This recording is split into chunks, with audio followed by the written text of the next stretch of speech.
volume is there. There we go. Oh, I like this. Hey, Merry Christmas, Juan. Tim's in there. Merry Christmas, Tim. From Daniel Spratt. Merry Christmas, Hey. Daniel. Whoa. Oh, hey. Oh, snap. Partay. What? Okay, we got it. There you go, baby. You want to give a blow? Is that how it works? Hey, y'all. Merry Christmas. Good to be with you guys. It is, what is it, December 18th? Yeah. This week's been crazy for us. 19th? Is it 19th? Yeah. There we go. And Merry Christmas. You know, people ask me, you know, what it takes to be so creative and keep kind of pushing the creativity here at CrossPolitic. What's up, Jason? And maybe I just asked my wife that question. Why am I so creative? It's an existential question that I can't answer. I don't know. Oh man, I hope you're having a good Christmas. You know, I feel like this is finally starting to feel more like Christmas for my family because you can hear our voices, both our voices halfway. We had weddings, and then we got sick. You had 2 weddings this year, right, in your family? We had 3 sisters get married within 6 months. Yeah. Well, praise God. I know, praise God. Wow. And like no pregnancies yet. What's going on? What's going on? Don't make me start calling you live on the air. No pressure. We won't actually let them do that. Don't worry. We won't let them do that, okay? Just so you know, sisters. We got a Christmas present, a couple Christmas presents I want us to open here real quick. Oh, And as you guys are tuning into the show, we want you guys to start commenting, asking questions, Well, maybe wait. to our wives. Wait, hold on. You know? No. We want more than that. Okay, you explain why I get the presents out. So here's the deal. We've been playing with some new tech, and we thought this is the time to drop it. Well, we only tested it out once or twice. Yeah. We were wondering if you guys actually want to participate in the show. Oh. I'm going to put out a link or say, hey, I got a question. I'd like to come on and ask you guys a question. Ooh. I'm going to give you a link. You can click on the link, and I can see when you come inside the room, the waiting room. I have a digital waiting room. And we are, exactly. And we're going to allow you to come onto the show, ask us a question. Now, listen, I used to do this for a living. So if I don't like your question, or you don't get to the point, or you start rambling, you're not going to stay around very long. I'm going to say, hey, thank you so much. Oh, hey, what a great day. We'll see you later. So I see all you guys in the chat room. Right? Daniel's in here. Brian's in here. Jason, Anna, Clayton. Say what? Can you hit record and also hit the robot? Yes, it is. It's all on. That's good. You're recording on your end, weren't you? Yes, he is. All right, so we all right. But nonetheless, I'm going to have a link. So if you guys have any questions, say, hey, I got a question. We'll be able to hit you up and let you come inside the chat room. Yeah, actually live, and your face will get up on the screen. Oh, really? So get you and maybe you and your wife in on the show and ask us. Yeah, that'd be really fun. Yeah. Hey, and you know what? The people who actually are watching Saving Christmas come to the front of the line. If you just happen to have Saving Christmas on right now, How can they have Saving Christmas on and watch CrossPolitic at the same time? Because they can have a TV that has Saving Christmas, and their phone alarm went off alert and said, "Hey, CrossPolitic's on YouTube." Oh, I see. They're like watching the show, and they got the show. That's exactly right. Wow. That's exactly right. That's so funny. I'm gonna go ahead and work on this, invite some folks. Okay, what do you got over there? Okay, you work on that. So Mark Dewey, everyone knows who Mark Dewey is. He's in the bullpen. He's in the bullpen on our network, and he also does Up and Ready, which is a morning devotional, or that he releases on our app, and it's a really good morning devotional. There's a lot of people that actually tune into it. He actually gets Major League Baseball players to download our app. Kind of cool. Wow. Kind of cool. Anyways, him and his wife, super sweet family. They gave us a gift, and this is from Mark. He says, "Gentlemen, my wife Monique made these for the 3 of you and your wives. They're not just for looks; they also taste good as well." Ooh, okay, all right. Ooh, yep, okay. She had to do black on white rather than white on black for the Christmas for the CrossPolitic Studio batch. This has something to do with her tools and the process she uses. I have no understanding of such things. However, I am confident it's ultimately due to racism, either systematic or suppressed. Knew it. Know it, Mrs. Dewey. Well, I'll open it. Well, I'll explain. Maybe I'll have to have him explain here in a minute. Maybe Mark, maybe you and your wife get on and we'll talk about your cookies. That'd be great. Your racist cookies. Yeah. We hope y'all are enjoying the Advent season and have a blessed and very Merry Christmas. Thank you so much, Mark Dewey and his family. Mark! Super sweet. So he gave us some cookies, and these are just and Neil, make sure you get my camera angle on over here. But if you can see through them, Oh my goodness. Open that up. Look Oh at the my bag. goodness. I mean, look at that. That's Oh incredible. Okay, never mind. Those That's are not incredible. racist. No, Those no. are just amazing. Yeah. And then Neil, give me the camera again here. But Whoa, That's look at what this. she does.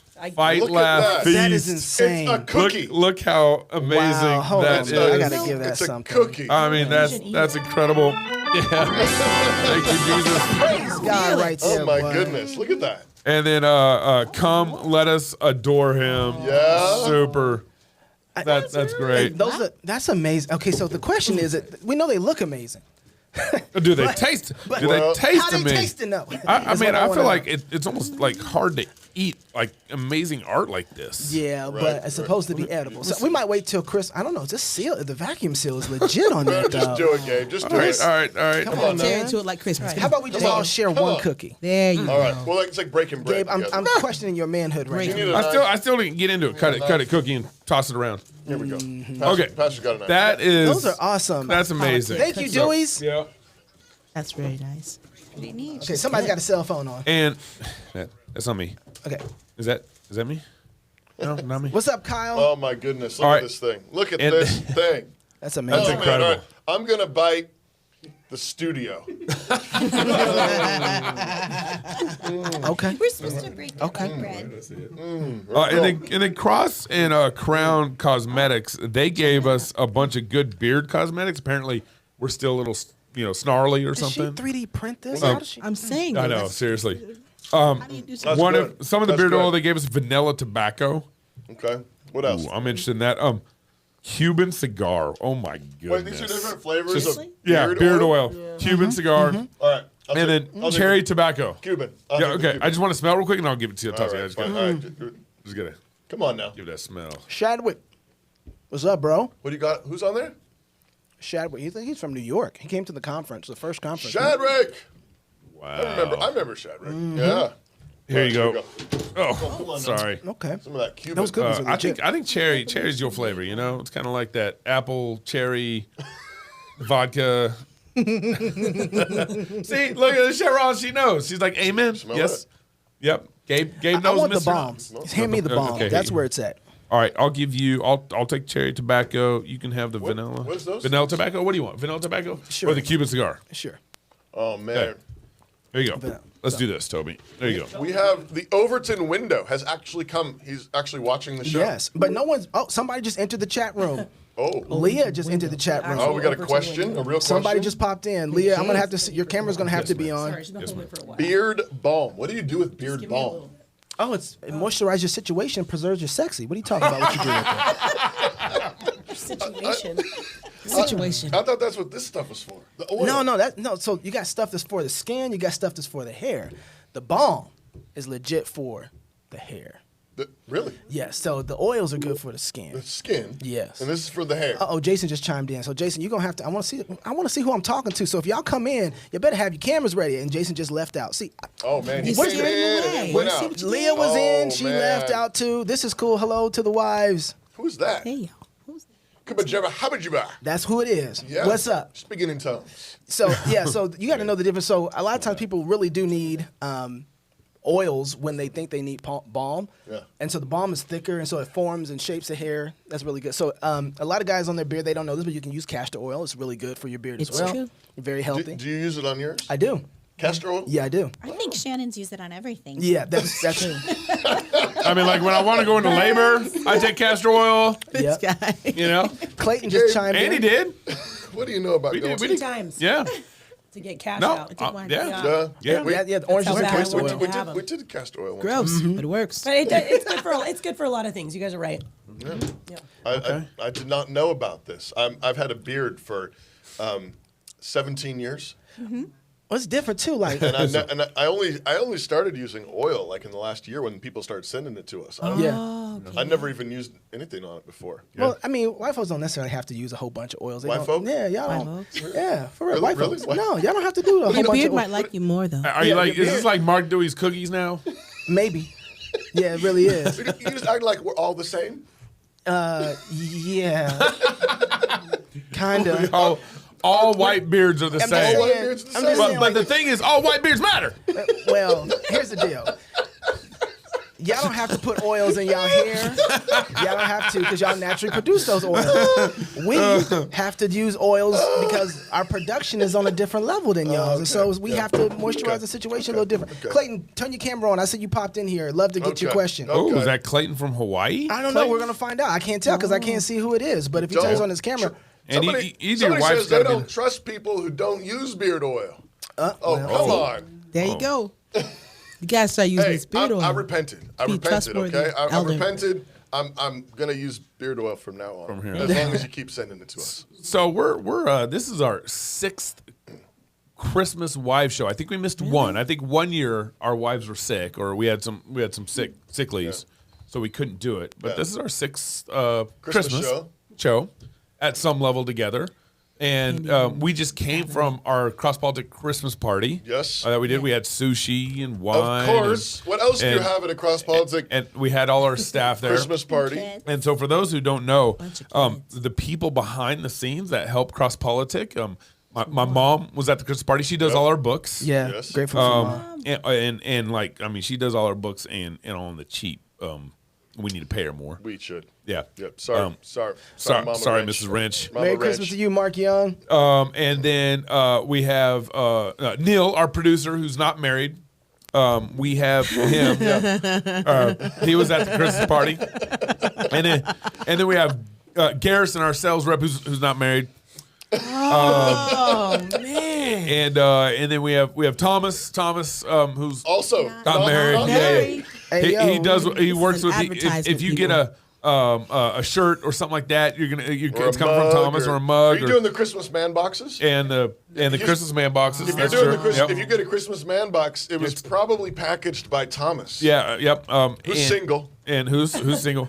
And then we have Anna. Anna's kind of like our little sister to the big brothers. And she like runs everything Yep. pretty much. Yep. I think. She's behind the scenes on everything from our conferences all the way to my email probably And dinner tonight. and dinner tonight and all the coordination Brownies. there. yeah. And then and Anna's single. and Anna's single. And She makes a mean brownie. You can't get out of it. No, you can't get out of it. Hey, Chris, turn your camera for me, Chris. I'm about to bring somebody in. Go ahead, guys. okay. Oh. And hey, we can't forget Ian. Ian, our Yeah. COO. Oh. So one of the things we were talking about at our Christmas party tonight is that CrossPolitic has finally gotten to the point where we actually lose employees. Right. That's And, awesome. and that's actually a real blessing. It really is. It's you know, It sounds bad. it sounds bad, but hear me out. Like Ian, we moved him here from Tennessee to kind of take over our COO needs, our operation needs, and then he moved his whole family, took this big risk. He'll move his whole family out here, and then he got a really good situation here in Moscow. Another good job, another good Christian company to work with. So we're very thankful for the year he gave us. Amen. And June and his family and all the sacrifices that they made. I mean, they uprooted their family from Tennessee to come out here. If you've been to one of the conferences, Yep. then you've probably You met know Ian Ian, and seen yeah. him running behind the scenes. And he actually told us, even though he's leaving, he would be willing to still help us with the conferences. Yes. That's So we're really grateful for that. and he'll still be. We'll be working with him on that. So, for hold sure. on. I'm going to bring somebody in. We got Chris. I feel like you're getting off the. Chris, the- what's up, man? Where you from? this is not our Oh, program. hey, Chris. Oh, Oh, There's he's got to sound. turn his audio on. There's Chris, no sound, I don't have Chris. sound from Chris. is that you, Knox? No, that's Chris. Chris, no turn- sound. Turn your we'll sound try on. again. Try it again. Try it again. All right. Work on that sound. How can you make sure you get sound on before he comes on? I just have to, it just shows me a Yeah. sound. Okay. And I don't see any levels coming from him. Oh, So we'll try it again. That was Chris has been the boldest person so far to Yeah. pop in. showed So us. Merry face. Christmas, Chris. Thank you, Yeah. Chris. Get that sound back on and type in your box. I got the sound on. I got my check on here. And so Ian's moving on actually to one of our previous sponsors, Tenacor. Yeah, that's right. Oh, Tenacor, so okay. good, great company. Another Christian company that builds Holsters. for guns and everything. So we're excited to kind of see Ian go. So it's a real blessing, actually, to be in a situation where we're actually so passing off. thankful Yeah. for what Ian did for us this last year and Yep. what he's been doing, Yeah. and excited for this new chapter for him. And for especially on my side of things, you know, there's just a lot of business, finances, technology that come on my side of things that I run. David oversees all the productions here Yeah. at the studio, from everything from the studio all the way to the content. And so I'm actually losing a big piece to what's going on, but we'll figure it out. We're grateful for him, though. Yeah. Really grateful. So yeah. And then kind of as we got to reflect back on the last 6 years, actually this is our first Christmas party that we've done where we're actually able to kind of pay for our kids to have food. Growing up. So normally in the past we just kind of get babysitters for the kids. We come in the studio and then we eat real quick and then we go live. Yeah. This year we actually kind of rented a facility. We had room for the kids. We had sushi. Our sushi's kind of become our annual tradition. We had Santa hats that lit up. Is mine still lit? I can't tell. Oh, yeah. Is it? Oh, Okay. yeah. Jenny's like, oh yeah. Let's try it. Let's see if we get Tom from Manitoba. What's up, Tom? Oh, Manitoba. Hey, Tom, how you doing? He's Leah's husband. Can you hear me? We hear you just fine. Hey, Tom. Woo. First one. Hey, I'm on my TV. What's going on, Tom? You're from Manitoba. Tell us about where you're at and what church is not open around you. Well, we live in a tiny little town called Winkler, Manitoba. And as far as what churches aren't open around me, that's like pretty much, well, I would say all of them, but they're all kind of open, I guess. They're just listening to the restrictions, which right now means you can have 25 people in your church. Yeah. Wow. Yeah. And so Tom, tell me what kind of question do you have for us, or? Oh, I should mention our church is open full capacity, no masks or nothing like that, because that's ridiculous. Well, don't say anything. I don't want to know where you guys at because I don't want to come find you yet. Yet. But praise God. I love your shirt. Hey, look at that shirt. Fight Laugh Feast. Yes, sir, Tom. Did you just put that on when you knew, like, oh, I get to? He's like, I'm gonna go get on. Yo. Why not? I definitely put it on, but It's Sunday night. He He wears it every was Sunday already night. wearing it. That's what's up. No, my question is that my wife and I, we've recently been convinced to take a bit more of a Sabbatarian lifestyle, kind of beginning with a Sabbath supper on Saturday night and then going till Sunday night. But we're not really sure because while we're convinced the Bible talks about it, it's not very prescriptive on what it looks like. So we're curious, what does that look like for your family? Hey, All right. great question. Stay right there, Tom. Go, I Pastor. remember Why don't you go wondering ahead and jump on in that? Well, I mean, one of the things to keep in mind is that part of what we're working with is actually a gift. And so that's the big thing. It's a gift to have a day off. It's God made Sabbath for man. Yep. And so I think that's part of the reason why there isn't a long list of prescriptions in the Bible is because actually we're set free. Now, there are some things. I mean, gather with God's people on the Lord's Day, worship. But there's a number of principles that we get from the Old Testament that then need to be applied with wisdom in the New.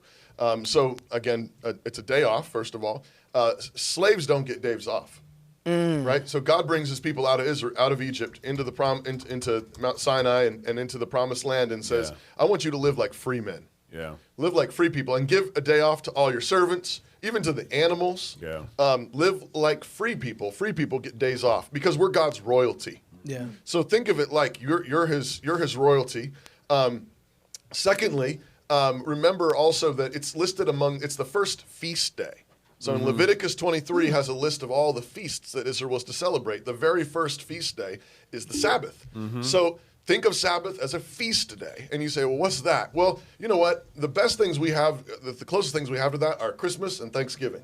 That's a feast day. So what do you do on Thanksgiving? What do you do on Christmas? Well, you gather with your people. You have special traditions that make it fun and exciting. The kids love it. It's a day off. I mean, who wants to go to work on Christmas and Thanksgiving? You are also, you decorate. You make a special meal. That's a feast day.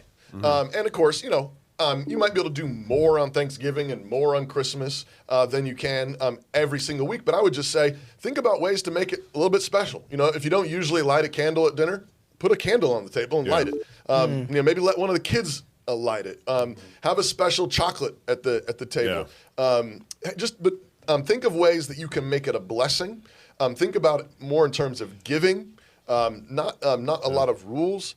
And I think, remember, too, that the principle is one of mercy as well. Yeah. That's supposed to be mercy and grace. So think about it in terms of giving rest, men to your wives. Try to. One of the reasons for doing a Saturday night big dinner is Saturday. People can. It's still work day, so everybody's working. Wives can be working, prepping, and everything else. But then sit down at the table and everybody rests. And then you're done. Comes in for the landing, and then if everybody pitches in to help do the dishes after that, then everything's clean for the Lord's Day. But you got a bunch of leftovers, so you don't have to make another big meal unless you want to. But those are some of the things that we do for our Sabbath traditions. And I'll just add there, Sabbatarian can be kind of come with a wide range of people and practices and theological backgrounds. So there's some Sabbatarians who are like super strict and won't even go to the store to pick up maybe some milk on the way home from church or something like that, or won't even go to a restaurant, that kind of thing. I tend to have no problem my family has no problem going to a restaurant after lunch and letting the pagan serve us. After lunch? After church, excuse me. And after lunch, too, on Sunday. We'll just do more of it because, we don't mind having the pagan service on Sunday because they don't mind not resting, and they aren't bound by our conscience and everything, and they aren't Christians. And so we'll do that kind of thing. I think there's some leeway for that. The other thing is sometimes Sabbatarians, depending on the background and traditions you come from, actually use Sabbath to actually bind the kids in a way where it's not joyful. Right. They'll use Sabbath to where it's like, we got to practice this. We got to go home from church and just everyone be quiet for 4 hours, Right. If you have rules for the kids, it should be things like no chores and no homework. That's right. Yeah. Like there should be things and you got to play and maybe take a nap. That kind of thing. So make sure, like to Toby's point, like Sabbath is for free people, and your children are growing up in a free Christian household, and so make sure they're growing up in that same joy. And then I'd say the last point to this, and this is something Doug's really taught us, is like, your kids are going to grow up to love the standard that you love, and so make sure you love enjoying the Sabbath. And if you love enjoying the Sabbath, then your kids will grow up in that same love of that standard. Okay, so we got Lex, we got Jason and Ashley, we got Todd D4. They're all in the chat room. We're going to go to Lex next. Lex, do me a favor. Turn your camera the other way. Yeah, everybody's so used to this straight up and down. I always flip it so it's the side. Go sideways. We'll see as we... No movie style, not that way. Hey, Jason got it. Jason got it. Okay, got it. Well, Lex, we're just going to keep it like this then. We're just going to keep it moving like this. How you doing, Lex? Oh, good. Whoop. There you go. You're there. Hey, Lex, we hear you. Where are you calling? Hey, where are you Merry from? Christmas. And what's your question? Oh, I'm from good old Texas. Hey, hee-haw. Deep in the heart of Texas. All right. Ooh. Y'all are going to kill me because I'm a Texas Tech grad, but that's okay. No, Texas Tech. I don't live in Texas anymore, so I like Texas Tech. I like UT. Hook 'em horns. I like it. It's cool. See, Lex, don't because it don't matter. It's all Red River. Like all of it. Are you done? Are you done? Okay, all right. Lex, go ahead, please. What's your question? Okay. My main question is, especially for the wives, I guess I'm really specifically asking the wives since I need your perspective and I hear the gentleman's perspective all the time, is how do you raise your boys to not be, beat up upon in our current society and everything, and that they should be brought up to be men, and I want my son to be a man and to not be beat down by everything that's going on. Wow. All right, Lex. Good question. We'll see how that goes. I'm looking to Jenny because you've got River. Yeah. He's a man. Oldest boy, right? You got the oldest boy. That's true. Big boy. Well, Big boy. I guess what do you mean by beat down? Just there's all the I think cultural. I'm guessing that right now the whole culture is actually opposed to men. Anti-man, Is that what you're thinking, Lex? Kind of like the Yes, whole very whole much so. Okay, all right. Yeah. No. I think I'm gonna start talking just to get her going, Lex. Okay. But we when the boys were little, I think one of the things has been that in our house, we've always wanted them to love being men, be boys. When they're real little, we wanted to teach them to be tough, so when they fell down, what did we used to do? Well, encourage them to be tough. And I'm thinking just the last few years, raising our oldest son, our son, and our 10-year-old son, one of the biggest gifts has been football. Yes. That we've had him in, and all the other men in our community that have helped shape them, and having them in a school and in a community where they can model what it is to be tough. That's good. And I think we've realized it's more than just what we can provide, especially I think we homeschooled one year when he was in the 5th grade, and it was a good year, but we realized I just don't think we're all that, our sons need, and so getting them out there in the community and, I don't. Yeah, I think that's part of it is to the extent that I don't I'm not even sure my 10-year-old boy knows what the question he's even talking about. Like my 10-year-old boy wouldn't even he'd be like, Right. What are you talking about? What do you mean not being a man? I'm a boy. Because we do our best to just try to that's not in the we don't bring that into our house. There's not a sense of that, and we just glory in our sons being boys and our daughters being girls. But I think raising them for independence and respecting them has been huge. And there's another thing I was thinking. And that's right. It'll come back to you. So community, for sure, being around community helps fill in some of those spots where you're like, oh man, I need to. I know what I was going to say. Yeah. I think it really shaped our oldest son to actually listen to CrossPolitic. And, as he hit, because he was sort of hit middle school, and I think just being exposed to other worldviews and ideas and being able to think about it critically, I think really shaped him. And hearing you guys laugh about it and talk about it, and it got him listening to other podcasts. So he's always got stuff in his ears, and I think, I think that's great feedback, Jenny. Yeah. Thank you. Thank you. I wasn't going to tell you guys that, but it's fine. Which one, ladies? Babe, you're next. Sharon, go. You got all sorts of stuff going on in your house. I know, but man, I got so many kids. Look, so many kids, girl. There's 3 boys. There's 3 boys. 4 girls and there's 3 boys, and they are different. Yeah. They are different. I think I just draw a lot from probably what's the book? Raising Men. Yeah, you got Future Men. Future Men. Yeah. Future men. Yeah. By Pastor Doug. Yes. It's a good resource. There's a lot of books, but that one I think I draw from. I come from a family that there just was not a lot of male influence.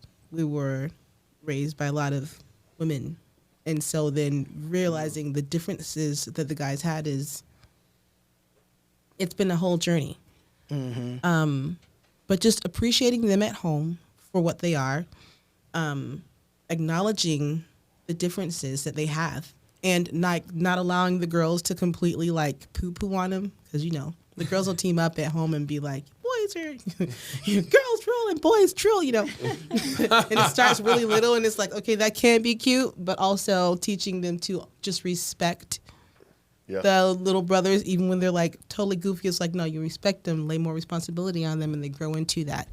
And if you want to stop being have goofy, faith, yes, you can help with that. Yes, you can help with it. So it starts really, really little, with the little guy who takes out the trash and honoring that and being like, you did such a good job at that, and it just goes from there. So home, I don't have control over everything outside of my house, but in my house, the little man's man. And whatever comes across my TV screen, we're conversing about it. Everything that happens on the playground, we can speak to that. And we shape and we mold that way as moms. That's what we do. And, if he goes out into the world with that, he should be okay, right? Yeah. Let him know you appreciate him. I think that I look at, we have in our home is a training ground. It's boot camp. And so I think what Sharon is saying, what's really been heavy on me is understanding the differences between man and woman. And if you understand what her weaknesses are and what her strengths are, your sisters, and you learn how to serve them, then you learn what it is to protect them too. And so it's like, you don't let people treat your sisters like this. Right. And so when they see something on the outside or something that's going on in the world, they're like, hold on, we don't treat women like that. Like they have this knee-jerk reaction. I don't. So the world, in a sense, isn't discipling my children. I'm the one discipling them at home with how they interact with their brothers and sisters, Lex. That's right. So that they have a natural, the same way we have this knee-jerk reaction to homosexuality. It's like, oh, it's kind of a gross factor. I want them to have that same gross factor about the mistreatment of women. I want them to have that same gross factor about something that's unjust. I want them to say, no, that needs to be fixed, and I want to be the person to fix it. So we run to those kind of things, and that starts, to be honest with you, the floor is dirty and it's your responsibility. Sweep it. If you walk past something on the floor and you don't pick it up, you're the same kind of person that's going to let a woman be mistreated at the end of the day and not defend her. So we want to apply responsibility all the way in the small things, all the way to picking up trash, to defending your sister, respecting your mom, all of those things. What happened on the playground? Yes. He took the ball from your sister and you let him? What? No. Yeah. That's just not how we do this. You don't have a problem at home. Yeah. I give him the problem at home about that. Either so you that deal it with the problem out fix there, or it. you're gonna have a problem at home. Right. That's right. Yeah. And so you just don't let those little things slide, girl. Push And- it. Do you have anything you want? You guys covered a lot of it. Yeah. I mean, I guess I talked to I've got 2 girls, 1 boy. So, and there really is a war on girls and boys. Yeah. Yes. In its own way on both Yes. genders. So I feel like I'm talking about it to my daughters and my son pretty much all the time, And when it comes to Cash, our son, one thing I've noticed is as a parent, or at least for me, one of my tendencies is just to constantly tell him what not to do. Don't do that, Right. don't do this, don't do that. But really, I think there's probably a place for that. But what he needs more than anything is what to do. Like you guys were just talking about, what does a man look like? What should you be doing? And then when he does do it, just give him a lot of praise, give him a lot of respect. Yep. The other day I had a conversation with him, and I actually just asked him, can you name 5 different men in your life that you respect, and why is that? And it was a hilarious conversation. Well, you didn't tell me about this. I know, I'm sorry, I didn't. Yeah, But yeah. This conversation reminded me of it. But just having conversations like that with your sons is really, it's enlightening, it's helpful, and Was I on that list? The why, though. It's I the was why making that sure. matters. It tells you how blessed my children are. His father was on the list. His grandfather was on the list. And that, not all kids are so blessed to have that story. But, my son does. But just having, like you said, like how River likes to listen to the CrossPolitic guys, having other examples in your life That's to been really huge. emulate and look up to, and just to talk about it, not just assume, Right. that like, come on, what's wrong with you? Right, like, right. Why aren't you being like, this guy? So yeah, I think that's a really big deal. And I think Gabe, in the last year or so, our son's only 7, so he's still a little young, but he's done a Great. really good job kind of leading the charge with emphasizing taking responsibility in Yeah. his life, and that comes down to cleaning his room. Like you said, There's doing men that are his chores. 30 still trying to figure that one out. I on, mean, man. seriously, Come though. on. But that's I'm a really sorry. good way to paint it. And that's Yeah. not to say girls don't need to take responsibility in their own way also, but it's just something that men really need. And it's really, I found it's really blesses him when we make a big deal about it, when he does Yeah. do a good job. That's right. Praise, That's right. praise Really from love it. women goes a long way with boys and men. Sure. And I think does, praise yeah. from dad too, Yeah. but you're right. Yeah, I yeah. mean, just like recognizing it and being like, Yeah. wow, great job. You did that and I didn't even have to ask you, or That's you did, right. you did a really good job, that kind of thing. So yeah, I mean, number one, just be talking about it all the time. Yeah. Just have it should be a Yeah. natural conversation, so that, like you guys said, you're discipling your kids. The world's not doing it. And when they go out, they should just assume it. They should just be like, what the heck is happening out here? That's right. Like, what's wrong with you people? And kind of tying back, I was just thinking to Sabbath, the earlier question. Oh, Yeah. yeah. Home being such a sweet and delightful place, and that being your place of loyalty and security, and then That's right. and then you see the world outside, and you see how ugly that is, and you That's see right. So I think a place of security there, and being a Sabbatarian. Yeah. yeah, and and family. create that for your kids. Our Yeah. kids Foundation. love being with us. And you want to have a family culture where, like, you want them to go out. You don't want them to be like completely scared of going out. Yeah. Right. But you want them to go out, and then you want them to love coming home. That's right. And being part of the family. Before we take on our next caller here, Jason all and right, Ashley, you guys are coming up next, so Yeah. I see you. Okay. We're gonna bring you in. 2 things. Then I actually have a question for you guys regarding this. Okay. One is, I think Annie mentioned this, basically encouraging him to be responsible. One of the, I think, real challenges we've been giving Cash, because we've actually seen a number of things come up that I want to talk to you guys, ask you guys questions about. Okay. Is being faithful in little, and the Lord will give you much. Like challenging your 7-year-old son to be faithful in little, and it's a constant challenge right now with the 7-year-old to be faithful in little. But that but knowing you got to cast that vision for your kid, even though he might be struggling with being faithful in little. It's like, no, we want to give you more. Like I'm a ready father, and as soon as you start proving yourself and being faithful in little, like writing your name on your homework assignment.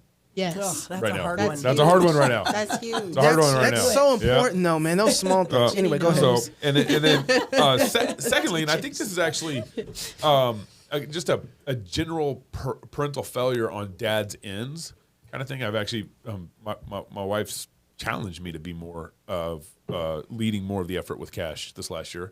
And I think one of the dad's challenges is often, I think they're like, well, when the kids are younger, my wife's going to, lead the way or take most of the work because I'm working, my kids are younger, that kind of thing. And then when they get older, I'll start getting more involved. Right. And I think that has caused so much damage in the house because then, the daughters get older and then dad starts trying to be friends with them or whatever, like starts doing this kind of cool parenting thing when they're 14. And it's like, or just clamps down. Yeah, or clamps down and starts grounding them because he's like, wonders why they don't have any relationship. Exactly. Right. And so I think that, when our daughters were young, Cash is now 7. It's like, no, Dad, put in, and this is kind of what I've been thinking about because of this year with this 7-year-old year with Cash is, like, no, you're just as involved now as they are when they're older, but you're very much a part of, creating that concrete, creating that garden, creating that fertile ground for a bigger and better relationship when they're 16, 17. So related to that kind of, Cash is 7. Our other daughters are 9 and 11. So they're more capable and they're more responsible than Cash is, and then of course you also have the girls. The girl thing that goes with it, where they're just more natural desires and a little more obedient in the kind of just natural sense of how daughters often present themselves at 9 years old, 10 years old, right? Mm-hmm. And Cash is not a disobedient boy at all. But I'm finding that we're having to tell him to, we're having to remind him constantly. So you said there's a question in here somewhere. It's coming right now. It's coming. Because I'm sitting here like, I like to really talk to Jason and Ashley. We're going to get there. We're going to get there. But we're, it's like we have to remind him, put his name, put your name on your homework assignment, buddy. Right. That's a Toby. About this homework. So what you're saying is you're having a hard time getting his name on the homework assignment. It's like a counseling session for Gabe. There's a number of things. Yeah, there's a number of things like that where it's like, we need to remind him to clean his room. There's things that we just don't have to tell the girls and never had to, even at 7 years old. Mm-hmm. So as a dad, I don't want to come off as a guy who's a dad who's constantly telling his son, hey, you didn't do this. You need to do it. You didn't put your name on. You didn't clean up your room. You didn't. And I'm kind of going through. I'm having that experience a little bit with him. Yeah. And trying to figure out. And I think the issue is and he's getting some more spankings this year than he did. I think when he was 6. Actually, I think 6 he did pretty well. 7 he's not doing so well in that sense. Gabe. Gabe. So how do we? This is great. I feel like I need to get to his heart. Yeah, you do. I feel like the issue is not. I mean, there's a problem with the name. Do you talk to Cash like you talking to us? Because I'm just wondering, it might be a long way around for him to understand what's going on. I'm very direct and quick. I'm very direct and quick. You pithy? Yeah. Okay. So how do I, as a father, Yeah. get to the heart when he's 7 years old, and I remind him of the gospel after we discipline stuff like that. But how do I? I feel like we're going through this heavy stage with my 7-year-old son. And I want to be able to get to his heart and not just get to him putting his name on his paper. You know what I'm saying? Yeah, but I think actually you need to remember that 7-year-old boys are actually gloriously simple. Yeah. So yes, keep the gospel in mind, keep grace and mercy in mind, keep Jesus central. And whenever there's discipline, whenever there's a teaching moment, remind him of the gospel, remind him of forgiveness, and pray with him regularly. But practically the thing that I would suggest would be pick one thing. Yeah. One thing. Yeah. And then set him up to succeed in it. One thing. Yeah. Plan it out. Write notes. also have candy bars involved. Yeah. Or what, money. Okay. Okay, but like pick one thing, and it's like, okay, every morning you're going to make your bed. Yeah. That's it. Like, I mean, there's other things like you're trying to do. Yeah. But the thing you're gonna do Yeah. is make your bed first thing. And Very nice. there's a sign there, and after you finish making the bed, actually there's a chocolate right at the foot of the bed, and you can eat that as soon as the bed's made. Very nice. Okay, but there's like, you're planning, you're cheering, he's gonna do it. And then, maybe he puts an X on his, on his calendar that every time Marks he it does off. it. I did it. And if he does it for a week, there's another prize. Yeah. And then maybe after 2 weeks of doing that, you add the next thing. Yeah. What's the next thing? It's putting his name on his homework sheet or whatever it is. Yeah. But what you want to do is think of it like you're a coach. Right. Okay. That's what good dads are, good coaches. And so you're challenging him, but you got to give him you got to help him step into it. You don't really you don't sign up for football or hockey or whatever and just be like, all right guys, go out and play. Yeah. That's right. Like they don't even know how to play. Right. So you have to teach them the steps, and it's one at a time, and then two, and then get two down, and then get three, and then review one, and then do 1, 2, and 3. Yeah. And then you're just slowly adding, so that those earlier ones become like just habits, habitual. Yeah. That's helpful because I feel like at this point I'm playing whack-a-mole with some things. Yeah. Right. Right. You don't. That is helpful. Because if you get to that point, then you need to back it down. Yeah. The other things you can still try to do, and you can hey, can you do that? I wouldn't make it a rule though. Right. I would just ask him to do it when you realize it needs to be done. Yeah. But the things that you expect him to do, start little, start small, and then build back up and figure out, how can you coach him? How can you help him remember? Men are bad at remembering things. Yeah. Huh?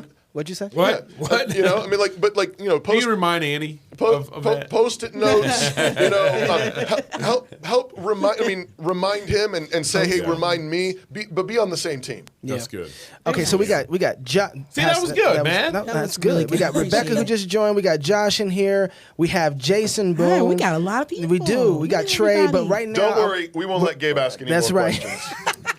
Are you done? Jason and Ashley, welcome to the show. You guys, where are you from, and what's your question?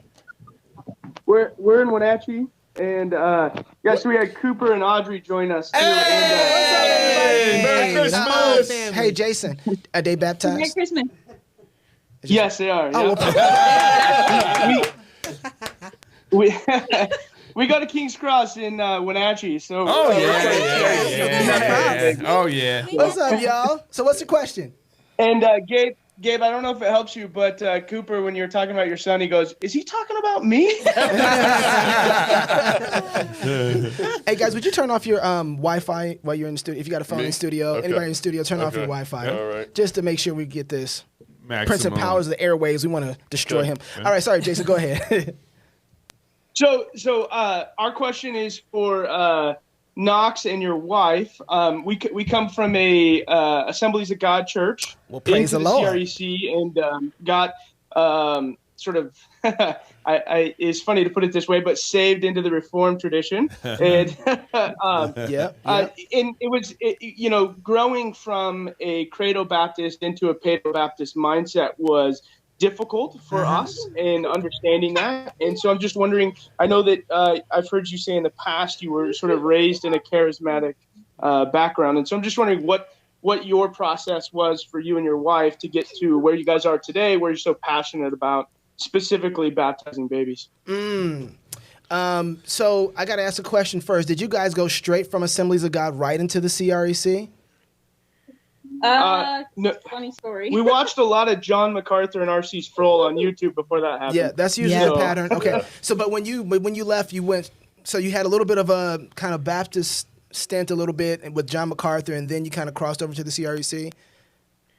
Yeah, so really, what it was some of the Bethel Hillsong music stuff, and then we got hooked into John MacArthur's Strange Fire conference. Right Yeah.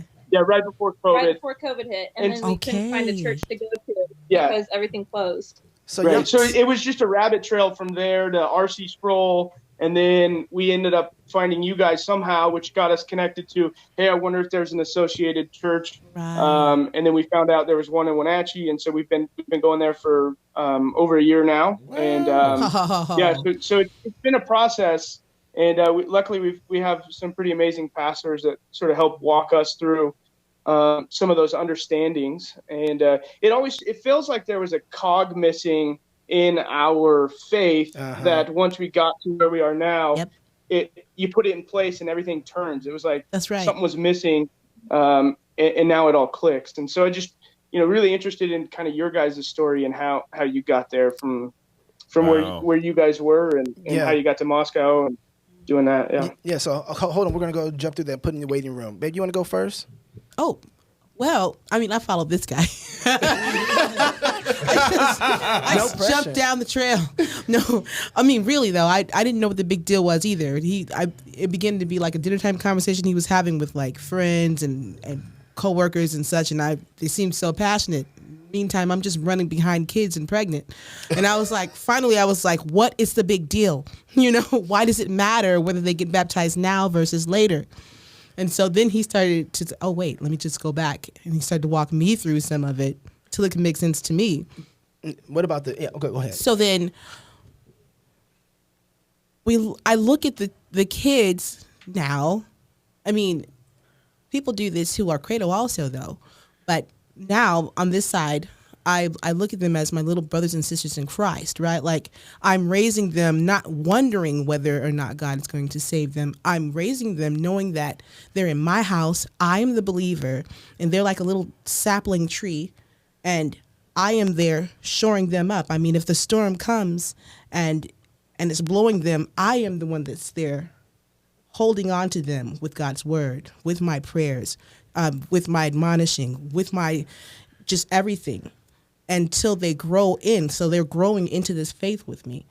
And that doesn't seem very much different from our charismatic background. Everybody. That's right. Everybody there, was expected to hold some part. I mean, the little kids were speaking in tongues and rolling on the floor too. So it wasn't very much different. It was different from our Baptist, when we reformed, but it wasn't very much different from our childhood. Yeah, and just the jump. Preaching. We didn't go. It was really odd, but I feel like I keep on saying there is no clear road between the charismatic culture and the CRAC or Presbyterian Reformed theology. There isn't a clear jump between there. That's why I was asking you, Jason, like, okay, how did you guys get there, and where are you? And it sounds like you're still kind of new in this. And so making that jump, one of the things that I remember is making the move towards the Reformed direction. I remember kind of wanting to leave all the things I had learned because I was concerned that it was tainted. Yep. And there were tainted things in there, but what you end up doing sometimes is you end up dropping it all or forgetting it all. And you swing so far the other way. And the best advice, especially in this process, is I would say, don't forget the things you learned. Yeah. Actually cherish those things, because what happens is while you're in that environment and God is growing you and maturing you, you tend to want to become bitter because you're like, how come these people who know their Bible didn't tell us this before? Yep, why they acting like this? And instead of saying, okay, wow, by the grace of God, He's allowed me to see more light and bring me this way because of the foundations that I had gotten here where I was at. That's right. I learned the Word of God through my mom, who was a pastor. Yeah. Right. Sharon's grandmother, who was a pastor, and grew up in church. Yeah, with all these, and yet at the same time, I'm learning Scripture. Right. My heart is dedicated to the Lord. I care so much about His Word. I care about how people who are in the pulpit say that they're Christians and not acting like Christians. I care the fact of how we do worship. I was concerned with all those things, even though I was completely infantile in a lot of ways of the things that I knew. The mistake I made wasn't becoming reformed. It was forgetting the things I had learned before. I became reformed. So keeping those things, and now I realize that what we just didn't have, all the tradition. I have a friend that says charismatics, they love their Bible more than probably any other denomination, but they don't have the faculties to always understand it. and is that mean, or is that? That's where we were. That's where we were, and I find that that's actually really true. And so I will tell you, man, we went from charismatic speaking in tongues, women pastors, hardly any function or authority whatsoever in church, to Christian Missionary Alliance, was a little more. We thought we had reached a pinnacle. Capital R, okay? What? Reformed with a capital R. We get to the thought we Christian hit it. Missionary Alliance. We're like, oh, this is it, man. This is like, it. we going to heaven tomorrow after this service. This is the highest it could ever be, dog. Dude, we were singing Passion. Yeah, I mean, come on, yeah. We formed. And then one guy in service was like, man, after service, he's like, man, I'm leaving. I'm like, bro, why you leaving this church? No. We reformed. Yeah. He's like, I want to go to a more reformed church. And I was like, We were like, come on. They make more Make more reform? there's another level. They could do that? They could do that? There's I another- would like to level up. if we go If we're gonna level up. like, what is it? He's like, there's this thing called Calvinism. Oh, snap. He was broke selling out the it like tulip. crack. Yeah, he was selling it. I was buying it too. You got some more of that Calvinism? I was pretty sure he was splitting hairs. Yeah, I was like, yeah. We thought we were splitting hairs, but Can't we be. started realizing through that. So our process came. God by His grace. Pastor Wilson, I was telling him the story. He said, God by His grace brought you that way. That's right. On purpose, intentionally, because and that's how He works. And so it gave me more of an ecumenical understanding and gratefulness for other denominations. Yes. I'm going each to jump in here. I want to pull two things together. Maybe you're already thinking this, but Yeah. I think it's Okay. really important. But what you just described in terms of being grateful for your upbringing Yeah, is yeah. the covenant. Yeah, that's right. There you go. That's right. Because it doesn't matter if people believe in the covenant or not. The covenant's still there. The covenant's real, Yep. right? Where God's people gather, God is covenantally there, whether they recognize it or not. And what you're describing is God's covenant faithfulness Yes. to you all Yes. and your families Yeah. Yeah. through generations. That's right. Yes. That's right. And that's As broken and messed up That's as it good. was. but That's for good. all, I ain't but playing for either. all of us, and he asked, why are you so excited about babies getting baptized? Yeah. And I have to believe it's because of that. Yeah. You called it infantile, Yeah. Yeah. right? Yeah. Yeah. Yeah. Right? Yeah. Because was God there? Yeah. Yes. He was there. Is God with our little ones? Yes. Yep. Yes, He is. Right. He- So what you're saying though is that that's what the covenant does. That's God and His kindness and His grace holding us all together, even when we don't know what we're doing. We're squirming around in our diapers. That's right. Theologically You speaking. still know nothing of it. That's right. And literally That's speaking. right. That's right. And He is the one. He is bringing us in.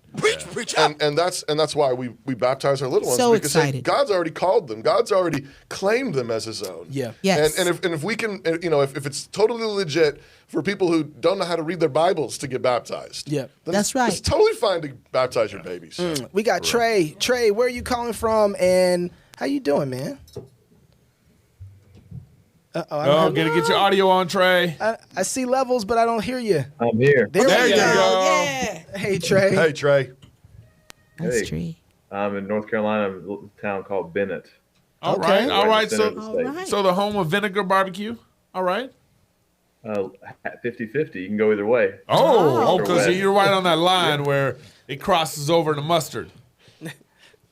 Well, yeah, south. Yeah, there's tomato base to the west. There's vinegar to the east. Come on with that And then tomato. mustard down south. That So, mustard down come south. see us. All right, all right. Hey, So what's your question, Trey? So recently, my parents, their pastor announced that he was wanting to run for state representative, and they come from a church setting where there's like one pastor, there's no elders, about 500 people that are in their church, and I just wondered if that was something that blending politics and blending church leadership is appropriate or wise or prudent. What do you guys think? I know you're Dominion people, so I'd love to hear. Yeah. Gabe, why don't you go ahead and hit that one first? so I think particularly as a pastor, I would discourage that. So a pastor, I would say, don't run for mayor. Or as a pastor, I would say, don't run for Senate. Really lean into the separation of church and state. Lean into the spheres of sovereignty is how God gave it to us. Now, as a deacon, I ran for county commissioner. I don't think it's as big of a deal. I think a pastor represents the church, represents a shepherd in the church, represents the authority of the church in a way a deacon doesn't. So I don't have as big of a problem. Maybe Toby can correct me on this, but I don't have as big a problem as, let's say, like a deacon running for mayor or I ran for county commissioner, that kind of thing. So I'm going to disagree with you, Pastor. I'm going to let you short up at the end of this. Yeah. I'll tell you who's right and who's wrong. Pastor, okay. he'll be the judge of this one. I am happy to know that there are passions that are driving my pastor more than serving the sheep, and I want him to let us know that there are passions that are driving him more than serving the sheep so that he can go and give himself to those passions. I think a man of God who is called to be a pastor burns with fervor for the people that he is pastoring. And I want him to be sure of that. When I was going to seminary, I realized that there was something other than pastoring that I felt like I can do. And it wouldn't be right for me to either occupy or hold or give part of myself to people that I'm managing their souls. I don't want to give part of myself with my attentions gaze in other places. I want a shepherd that is going to live and die on that hill for his people. And so I don't want him split there. So if he needs to go do this, I'm happy to say, Pastor, man, praise God. I want to send you all, pat you on the back. We're grateful for you. If that is where your heart and your desire and your passions are, we want you to go and do that so that you don't have a split in between serving us, and then that can become kind of ugly in a situation. So, but I just want to have a pastor that is like, I can't do anything else but this. This is all I have a desire. My soul is aching not to do this job. I want that kind of man at the helm, and a man that is feeling a call and a push to go and be into politics.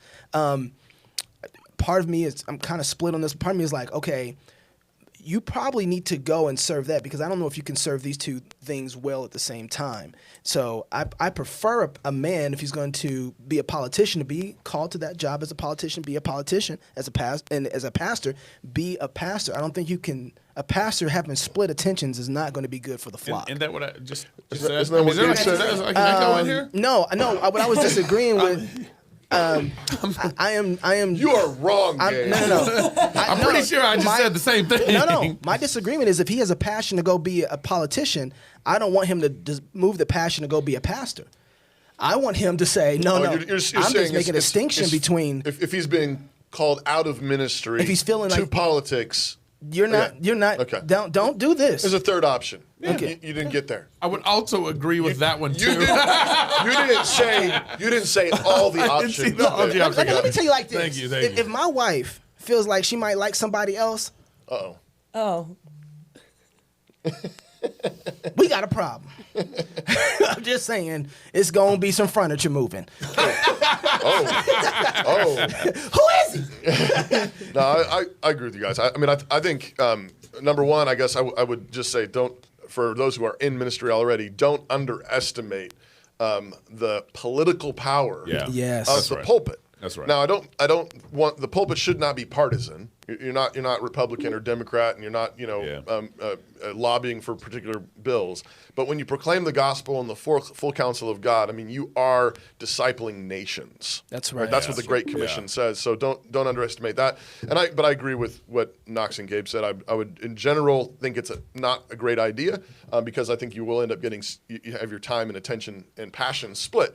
And I do think at the same time a call to ministry doesn't have to be forever. I think God can call a man to ministry for a number of years, and then he can transition into politics. Yeah. Some denominations have a like we're in our church, we have a 4-office view of officers. We have deacons, and then we have ruling elders, teaching elders, and then ministers. Teaching elders are like doctors or seminary professors.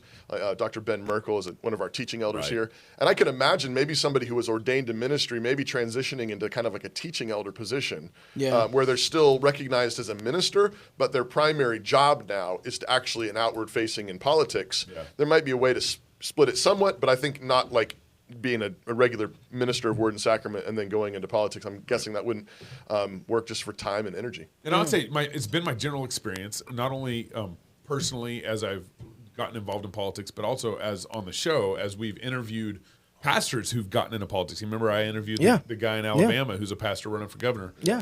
That kind of thing. It's been my general experience where pastors think they need to get involved in politics because they aren't doing enough in the church, right? And they need to, and they feel they see a void out there, right? And so I would reject some of those assumptions and reject some of that thinking you need to fill that need. Well, there's sort of a parallel thing in the sense that, like, I mean, again, there are good and godly men called to politics, and God bless you, and we need more of them. Abraham Kuyper did this, but he stepped down as pastor when he was running. But the parallel thing I was thinking of is, just like, some people like ask, like, well, what are your, when are your wives going to do something like, really really important. Yeah. My favorite. And I want to. I'm like, wait, when?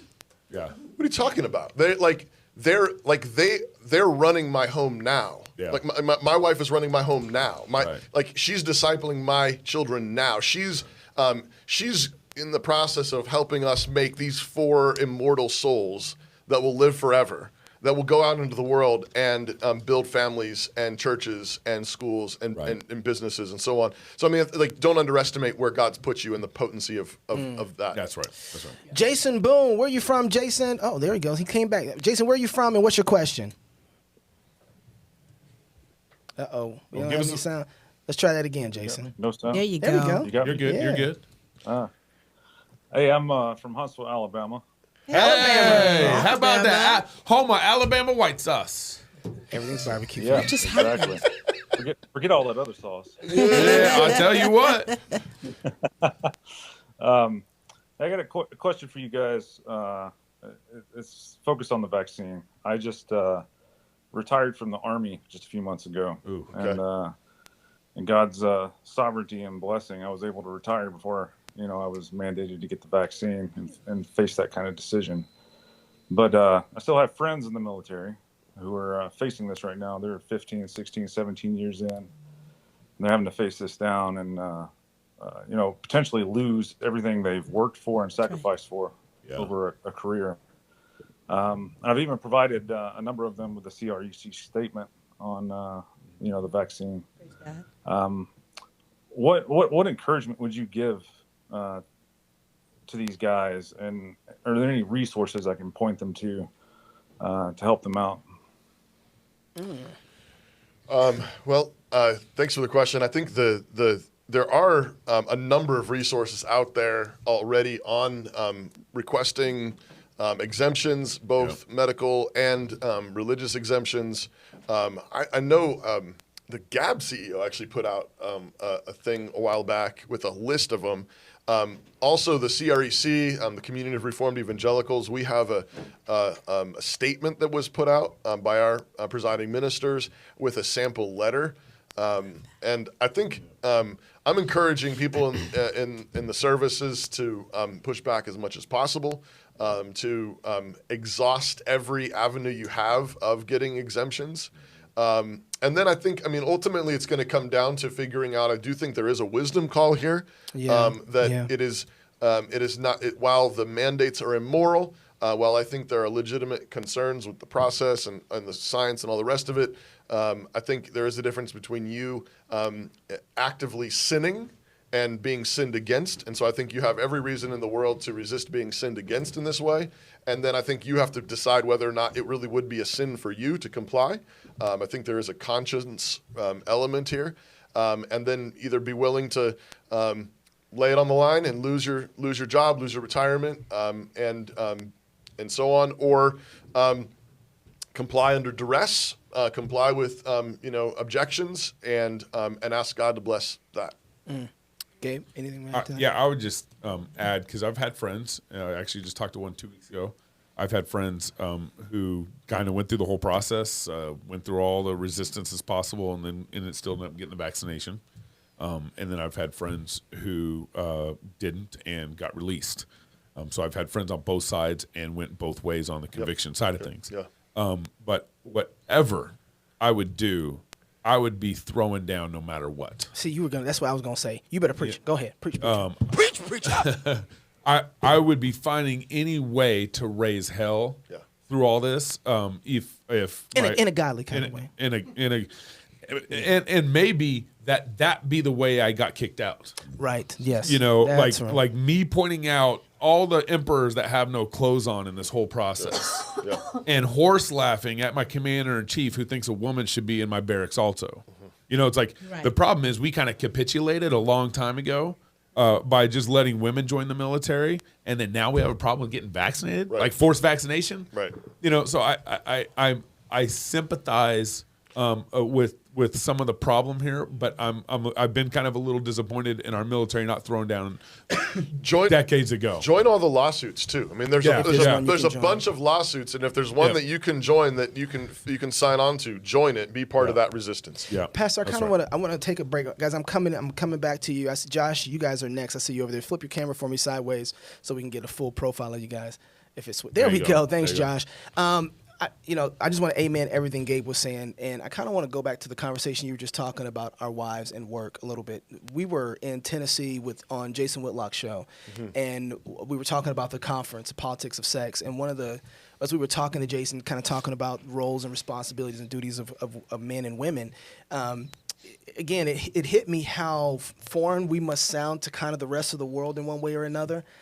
And we did on his show. Yeah, I'm sure. You know what? Yeah. That's why I kind of went viral a little bit. Yeah, Everyone's kind of like... Yeah, that's right. That's absolutely right. And so, but one of the questions that really... They're like Mennonites, except not. It must be an Idaho thing. Yeah, that's what everybody blames it on. Yeah. But one of the questions that stuck out to me was the fact that he said, the way that you guys talk and the way you guys talk about women, some people are going to hear you guys and say, what are you guys trying to do? You are trying to get women to go back into the days where they didn't vote.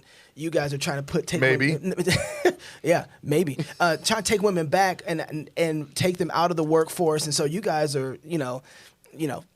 messing up all the things that we got, all the progress that we have for women. And I was thinking, in my head, all I was hearing was our wives like belly laughing and flipping out. And I was like, I've been waiting for this time to be able to bring that same question to our wives and let them answer the question, because I had to speak for my wife, and I was thinking to myself, Sharon would almost stand up out this seat and have a part of some. I want to hear Sharon go first. you can stand on your seat if you want to. Jason Whitlock probably would have peed in his pants a little bit. So the question basically is do you what do you say to guys who talk like this? Are we trying to take women back out of all the progress that we've had over these years to try and keep women in the home? You could be on a board right now of a company. And you guys just want women to stay in the home. Yeah, look at you. She is the CEO of a company. I am. I have a corporation, do I not? Facts. It's hilarious. And she reports to one man. Right? Not Joe Biden. Not 20. Or Joe Biden. Yeah. It's not Joe Biden. Like if I was the head of whichever organization with all my employees, now I got to deal with Joe. Well, you got to deal with your board, which is probably made up of 7 to 12 men. Yes. And then you got Joe Biden. Yeah. Then Joe. Yeah. I don't want that. These people are crazy. Every day I look on, any TV screen that I see, I'm trying to watch little childlike videos like the Mother Goose Club or what have you on YouTube with my little baby. And the very first thing that I see coming on there is some blackface, stuff. And it's not the blackface that you think of. It's these men dressed like women. They just keep on coming on. Like they keep showing me little black boys with pink hair telling me to go get the HIV, type medication. Like they imitate us. They blackface us as women. And they just keep on with it as if they could ever be us. They can't be us. It's really, really annoying. They're all in our ads with all of the special products that only women need, putting men on there as if they need them. It's really, really perturbing. They can't be us.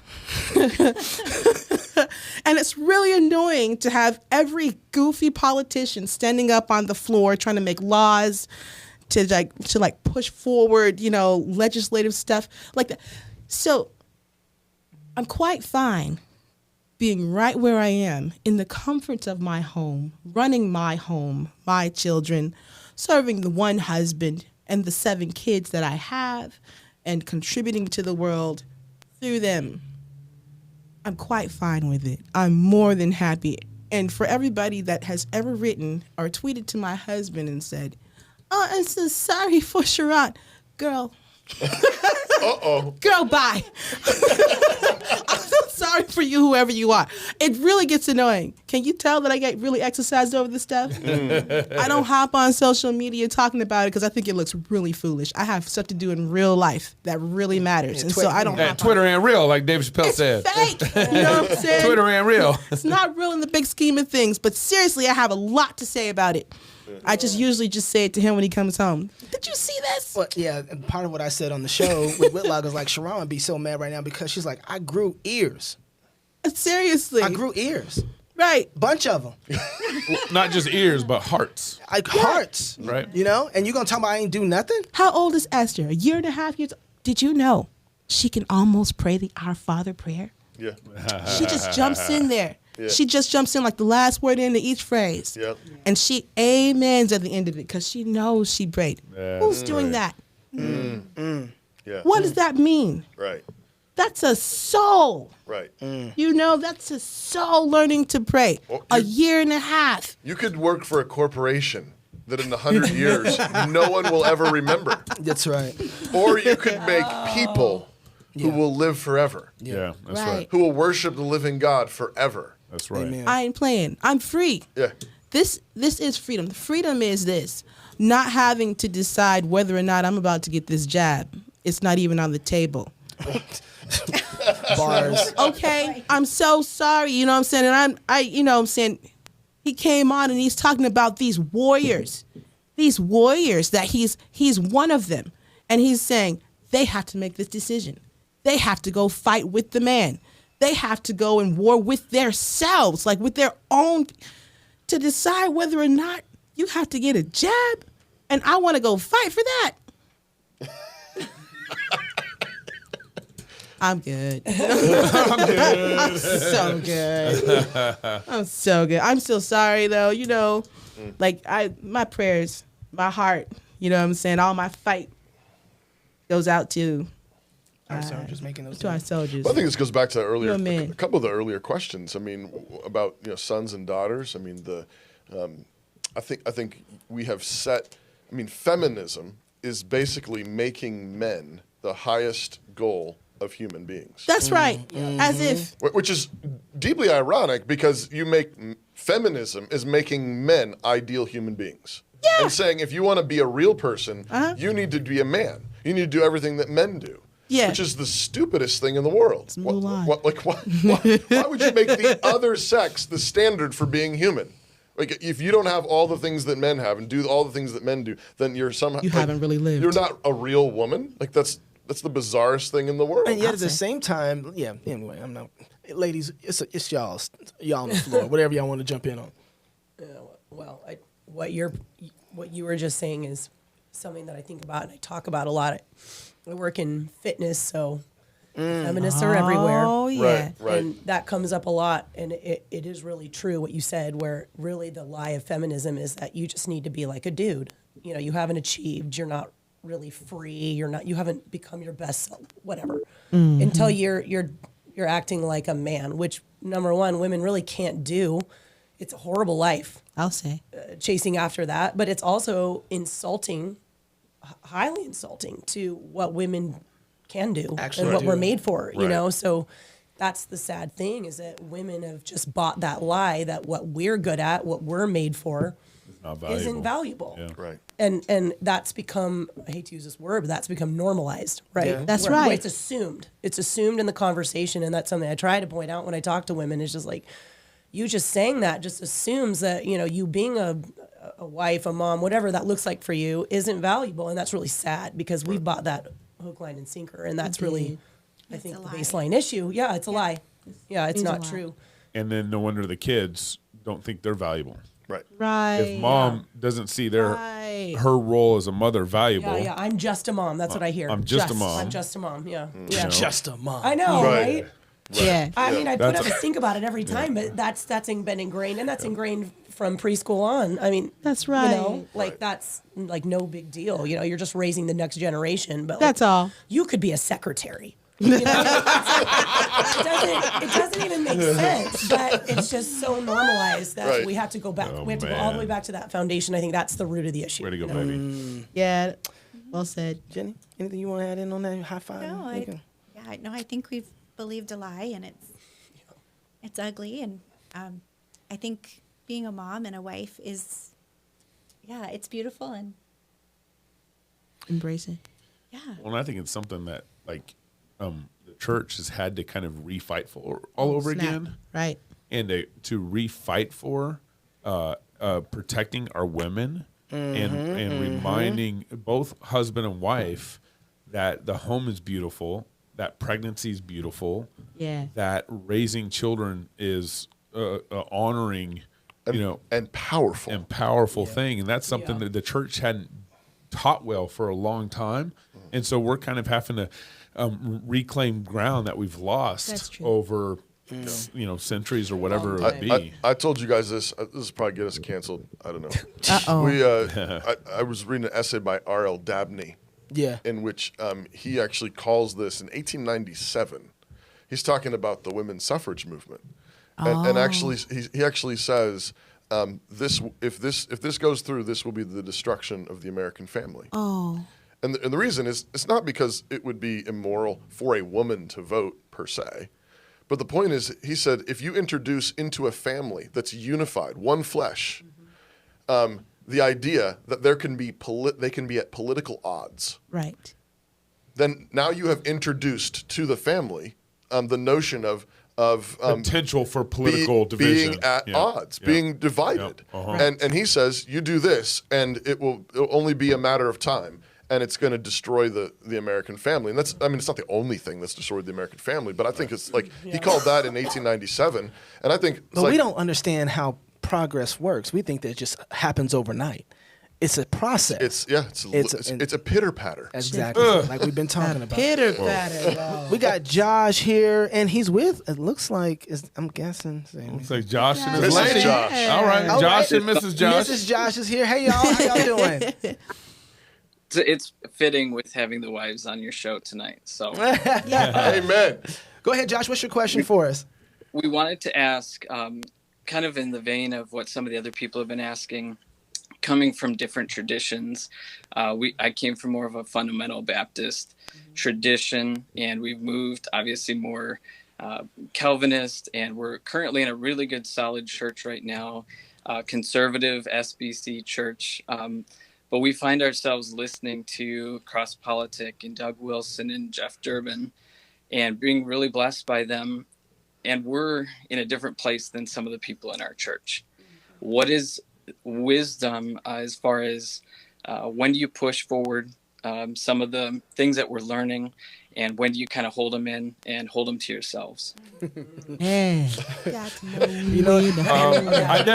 layers there, and there's and we might not have the whole context of what's going on in church. Can I just say real quick? You got to know when to hold it. Know when to hold it. Know when to walk away, and know when to run. All right. I'm just saying. Go ahead, Gabe. You can continue. I was just saying that there's probably a lot of context to this question that we won't be able to kind of dig into all the details, but a couple just surface comments on this is one is, if you aren't a leader, make sure that you aren't causing division or strife, and make sure that you aren't carving out maybe a group of people to split off with you somewhere. Unless you have your leader's blessing to do that. Yeah. And but the problem with the SBC is unless you also have your denomination in support of it, which you guys don't know. But anyway, let's not go there. No. Let's not act like y'all Presbyterian. Reformed Baptist. Okay. And so I would say keep learning. Keep an open heart and mind to your leadership, and at the same time, as you have opportunity, talk to them, ask questions, tell them what you're learning, tell them, be open with what you believe. Don't share articles, share videos, share content, and ask them for input. Yeah, have lunch with them and tell them where you're coming from and what you're learning, and that I'm leaning more Reformed Baptist than I used to, and here's why I think about it. Would love your feedback on that. And so you might find out that maybe some of the leaders are kind of sympathetic to where you're going and what you're doing, and there might be kind of a good relationship moving forward. At some point, sometime down the road, if you can't, if you're not being as fed like you used to because your views are changing, then if you do part ways because that's what's best for your family, you bless them out the door.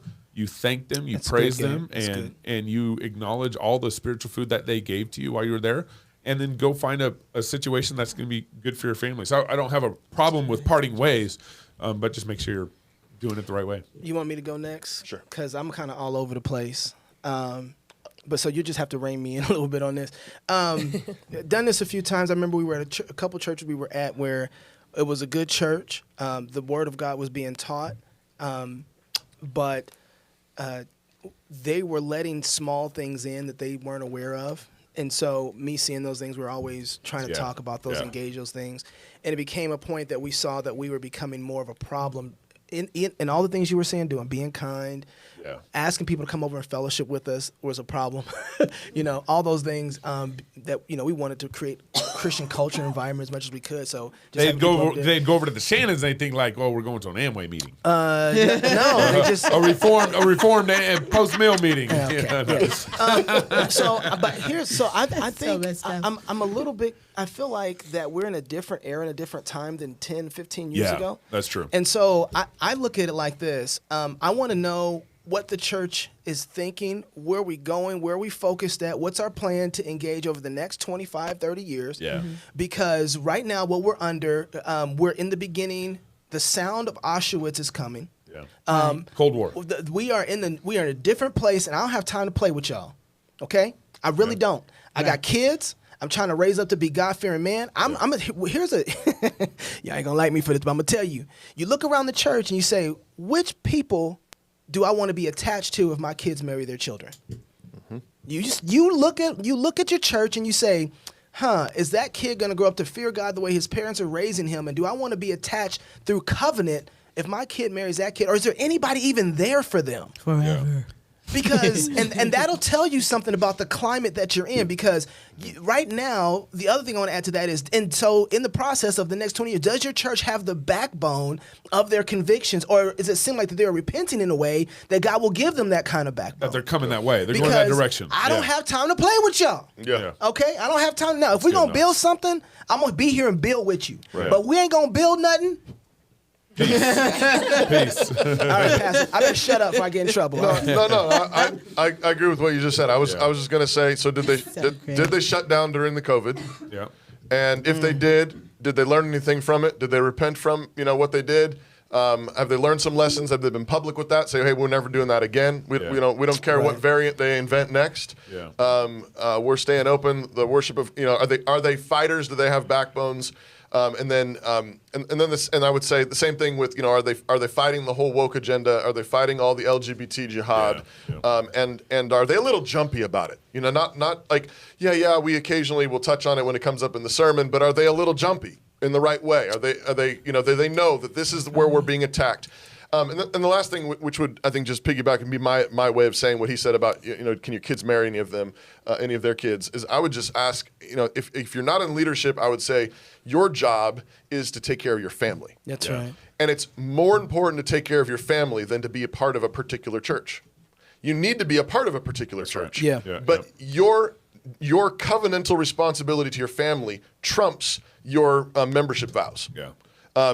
So now you need to keep your membership vows as best you can. And you need to find a place to have membership vows. But your care of your family is more important than what you're giving to the other saints in the church. It's important to give to the other saints in the church. Don't mishear me. Yeah. But your job is to bring up your children in the nurture and admonition of the Lord.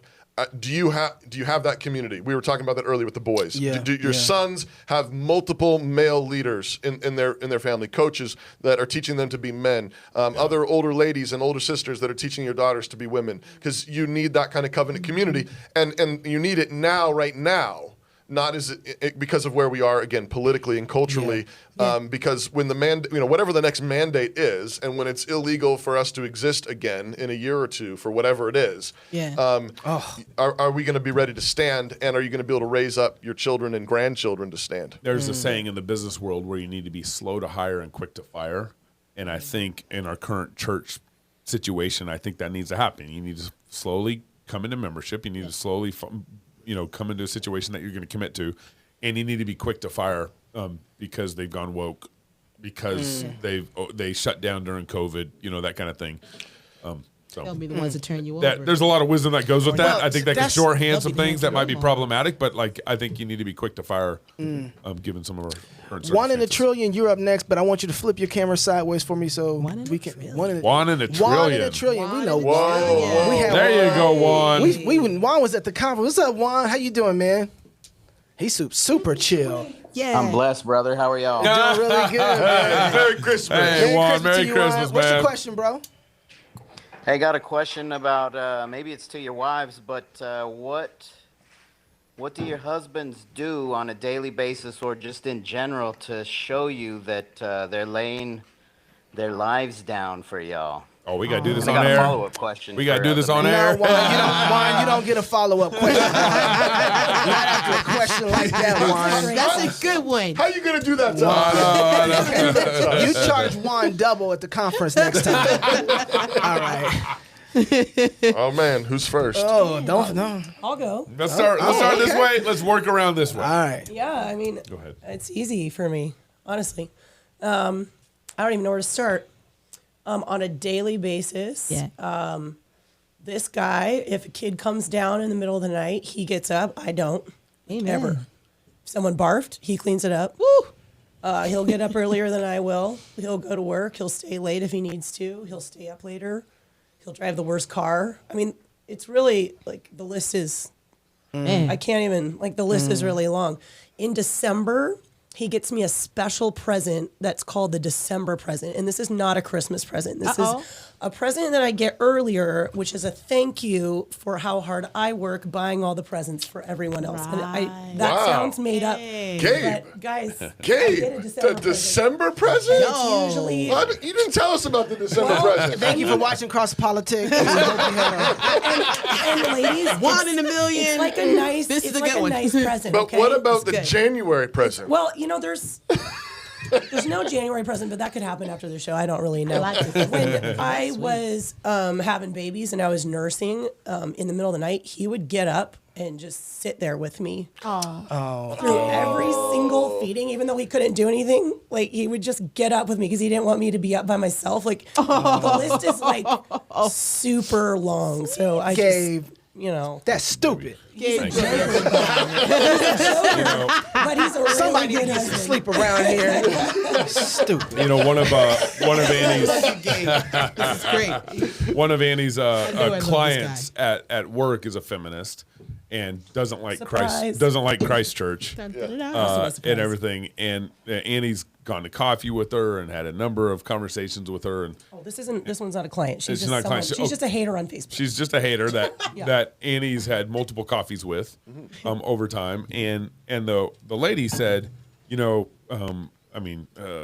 isn't your husband, you know, basically kind of, isn't your husband oppressive?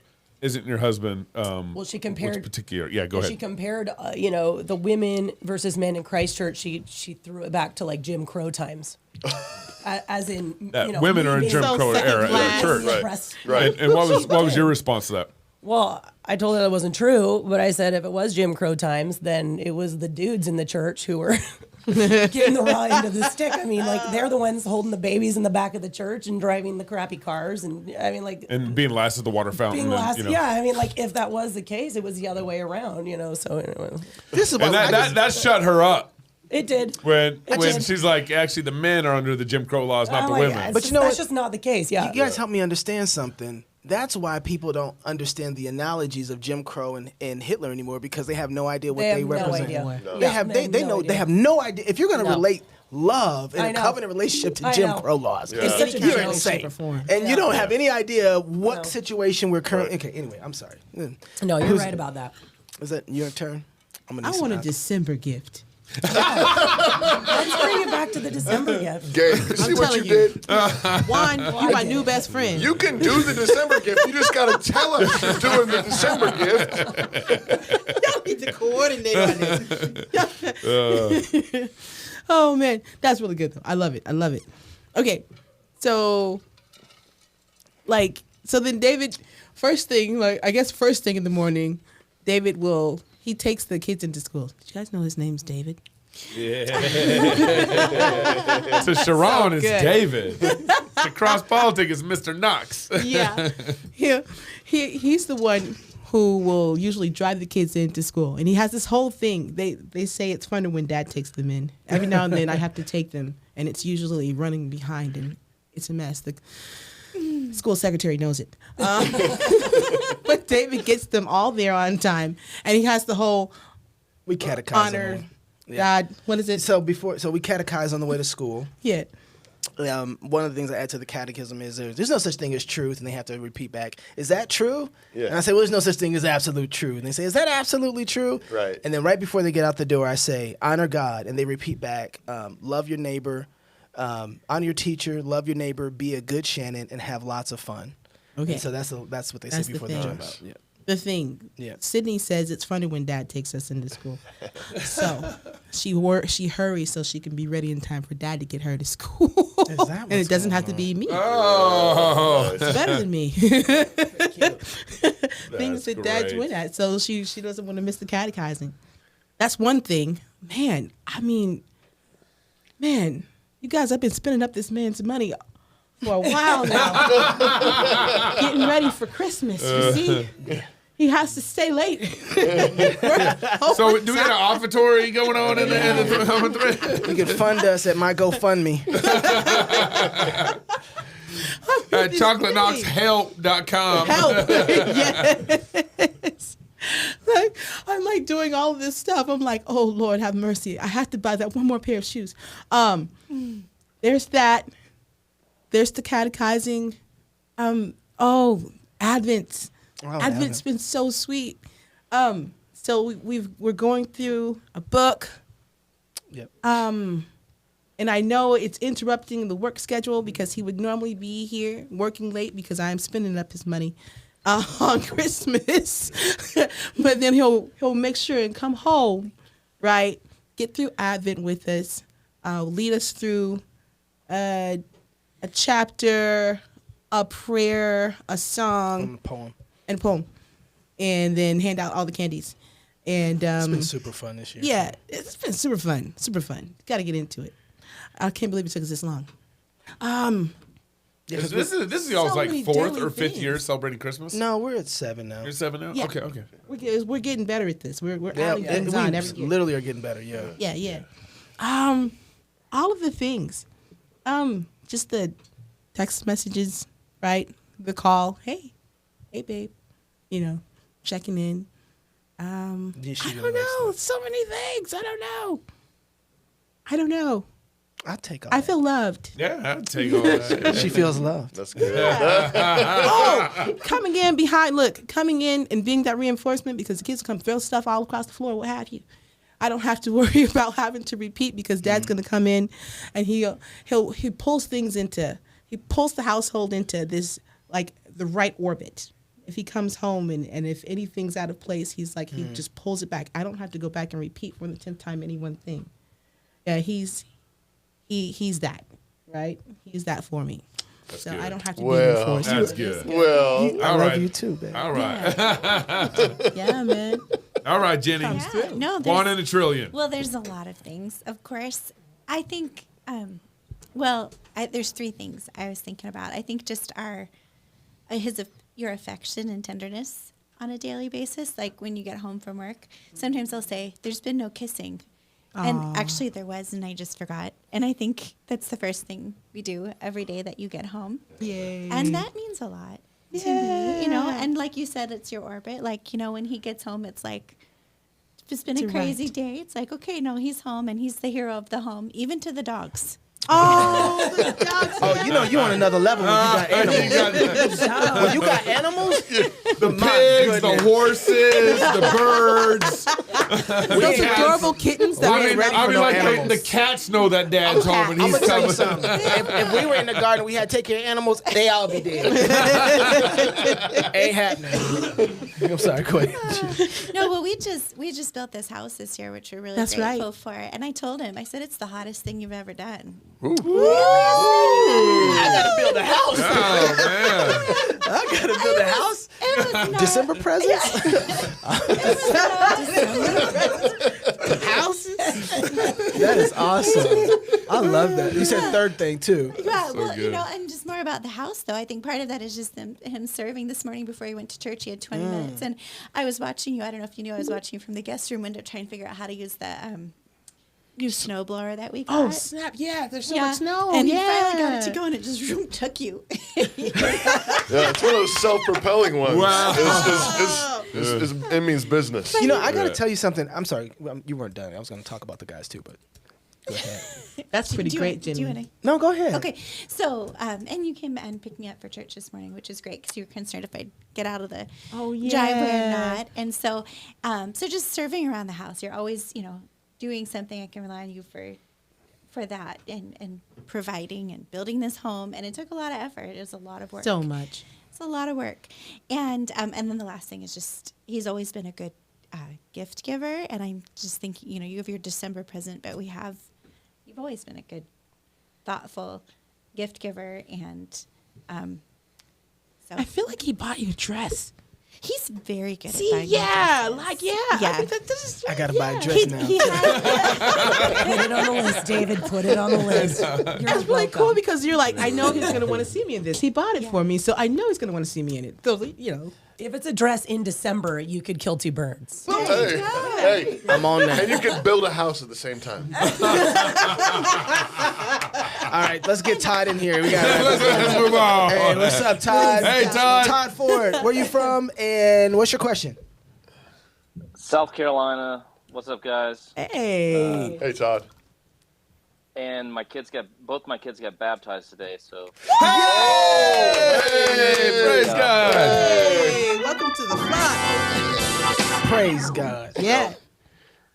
The question I have for you guys is around, entertainment. So, as we know, all the entertainment that's on normal television is, of course, secular. And there's as you grow in sanctification, sin sort of, you don't like doing it,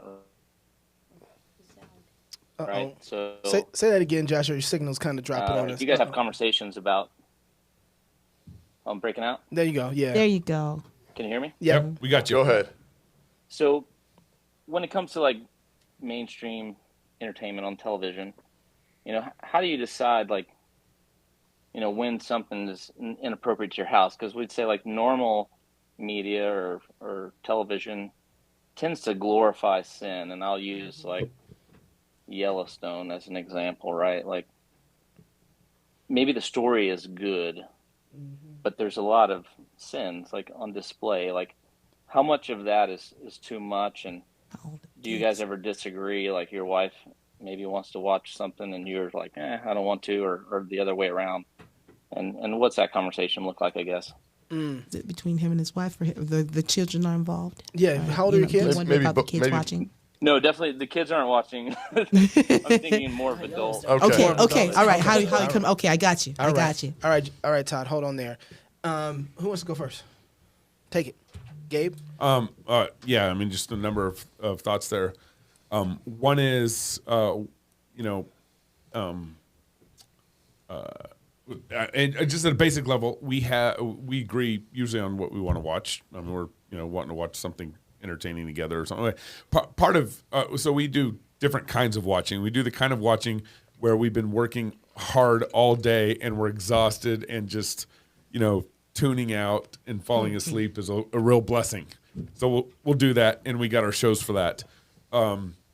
And then, particularly maybe on Friday night or kind of a date night, we'll get a movie that we haven't watched that we want to watch, that kind of thing. And we kind of, we generally actually agree pretty well on what we like to watch and want to watch. It's funny, it's because we have certain friends that recommend stuff to us. We'll ask them, hey, what do you watch? And for whatever reason, we got a couple of friends that when they recommend stuff to us, and we go watch it, and we're like, well, neither of us liked it. Yeah, exactly. So we kind of generally agree on what we like and what we don't like. I would just say, kind of speaking, morally speaking, it is the husband's job not to let sin into his TV, into his house, and that can be a constant. It's actually can be a challenge with how cinema is structured, how movies are structured, because I'll even read reviews sometimes. I'll go and read reviews before a movie, and maybe a sex scene still pops up in the movie. Yeah. I'll read through it. I'll do my due diligence, and they still slip something bad in. Yeah. So I know we haven't tried VidAngel yet because we have a number of different devices. It just doesn't work well on right now. But I would like to do VidAngel for those situations, but I just make sure the remote's by my side of the bed, and it's my responsibility if we get into a stupid thing like that to fast forward on. But I don't know if that kind of gets to everything you want, but that's my just 2 cents right now. My 2 cents is to think of entertainment like friendship. So the Proverbs say a lot about friends. Yeah. And you become like your friends. That's good. And so I think the question is are the heroes of the story really heroes? Are they really noble? Do you really want to be like them? Or are they really scoundrels that the soundtrack is trying to make you think are heroes? That's right. And then I think it's not immoral for there to be sins per se, but I would say what you want to see is are the sins being dealt with, or are they being celebrated? Right. But I think you wouldn't have friends over and then have them undress in the next room for you. Yeah. And so I'm not going to watch them do that on a TV. I'm not going to pay them to do that. I wouldn't go to a strip show, so I'm going to do everything I can to avoid that. I think using VidAngel, we've done that some. Well, do your homework. I mean, if you're going to rent a movie, I mean, you can easily, for the most part, you can find decent information out there. There's a lot of great sites to tell you what's in the movie, what's not there, blasphemy and all kinds. There's all sorts of great sites. But I would just think of it like friendship. It's like friendship. Like, do you want to be friends with these people? And is this story celebrating the things that God wants you to celebrate, or is it glorifying degradation and evil and a gutter? Mm-hmm. We got one more call in here. That's good. Do you want to add anything to that? I think that's great. I have one more question. Oh, you got one more question? Go. So, did you get that question? Hey, Todd, did that help, Todd? Was that helpful for you? Is there more you're looking for? Yeah, for sure. I appreciate the thoughts there. Yeah, for me, it was the whole thing with that is I'm thinking about constantly how is this particular material praising or destroying the ground that I'm building? Like, what is it doing to the foundations that I'm trying to build? Is it praising my wife? Is it discipling against what you're building? Exactly. And so I think about that a lot. And so some things like oh, that's good. I actually preview before. So the kids ask me, Dad, can we watch this one? I'm like, I haven't seen it yet. Or they ask me, Dad, have you seen it? Have you previewed it yet? That's kind of become a thing because I want to know what is it? Because there's some things that, it's not necessarily the content of what's happening, like if it's gory or not. Because some things, Disney is outlawed in my house for the most part. There's just a lot of things on because it's more destruction to the foundations I'm building than something like Matrix. And I'm like, Disney gotta go. So that depends. But I think the way you said it with friendship is the thing that I think is the right principle. It's such a proverb. Proverbs with Pastor Toby. It's in the club portal. I want to know before we end. We're gonna wrap up here. I want to know as you guys are looking into the next year, because this is our last show before the end of before next year. This is our end of the show. So no daily news brief next week. No daily news brief next week. For the next 2 weeks, really. For the next 2 weeks, that's right. So we might do a little something. But there's no shows that we're gonna take. But you guys are going into the next year, and what are you guys thinking about as you're planning out your next year? Places to fight and engage. Love to get some of the stuff from the wives too, and just what you've seen from this year. And what you think next year might be, where's your mind at on how to engage with what's coming or what you think you need to be doing? I thought we were going to do that show on January 2nd or 3rd or whatever. This is why our wives are here. This is about with the family. You got your family there too. I feel like we just wrapped up the year. I'm looking forward. It's coming. I'm turning. I got some things to say, but we haven't really. He's the visionary. Like literally every date night we sit down and he's, where do you view us in 10 years? And I'm like a mom with little kids, and I'm like, I don't know where I view myself tomorrow. So okay. And I think a lot of moms maybe struggle with that, but it could be a personality thing. But I have a really hard time looking ahead. But that's my one thing that he's actually helped me with. That we need to not just be, we need to be in the moment, but we need to be. We're post millennial. We need to be. Mm-hmm. That's real. Mm-hmm. We need to be looking ahead, but all that said, I still haven't done it. I don't care if it's practical or just kind of theological or simple steps. Well, I'd say, I kind of open up a little bit about how I'm trying to help my son, and I feel like God has just kind of opened up my eyes on some areas as a dad that I need to step up. So, I think that's something I'm going to be focusing on this next year. My prayers are already focused that way. I would stepping up fatherhood. Is that what you're talking about? Stepping up. Just my kids are kind of starting to get in a different phase, and I feel like I'm being stretched again and challenged. I was getting pretty comfortable and all that stuff, and so I would also I think that just kind of a personal challenge and personal holiness, just some of the stuff. I would say December's actually been a pretty hard month for us, just because we've been sick and school, and we had a sister wedding. We were so busy on so many levels, just kind of reestablishing a good desire for being joyful and everything. That's. I don't think we had a grumpy household at all, but I was just I was just kind of really challenged this last month to be cheerful in a way I hadn't been challenged in a while. It was a real grind, and so I think I'm kind of looking in the I don't want to act like the New Year is just a place where you reestablish new joy, but just learning to be joyful all over again, and the challenges that God brings you and everything. So those are just some personal things. I actually, this next couple of weeks, I was going to start having those conversations with my wife about, what's all the time. And then in terms of like CrossPolitic, what we're doing here at CrossPolitic, we've been talking for weeks about kind of the 2022 and everything we would like to do. We have a lot of desires and a lot of plans, but I'll tell you, we've been praying this way off air a couple times together. I really do not want any of the plans that we make, either personally in my household or with CrossPolitic, where God is not building that house. Because Psalm 127, you labor in vain if God does not build that house. That's right. And even if God allowed us to labor in vain and build a first story, I don't want that house. Right. That's right. I want God's blessing in and through and all over that. Praise God. In my house with my children, I don't want to raise my kids to where I'm laboring in vain. I want my kids I want God to build my kids. And that's just, I think that desire's never been stronger with what God's been doing in my family and what God's been doing across CrossPolitic. I want His hands upon it, and I don't want to labor in vain. So. Amen.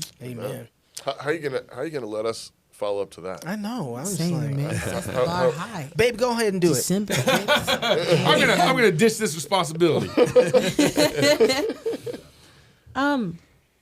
Well, got my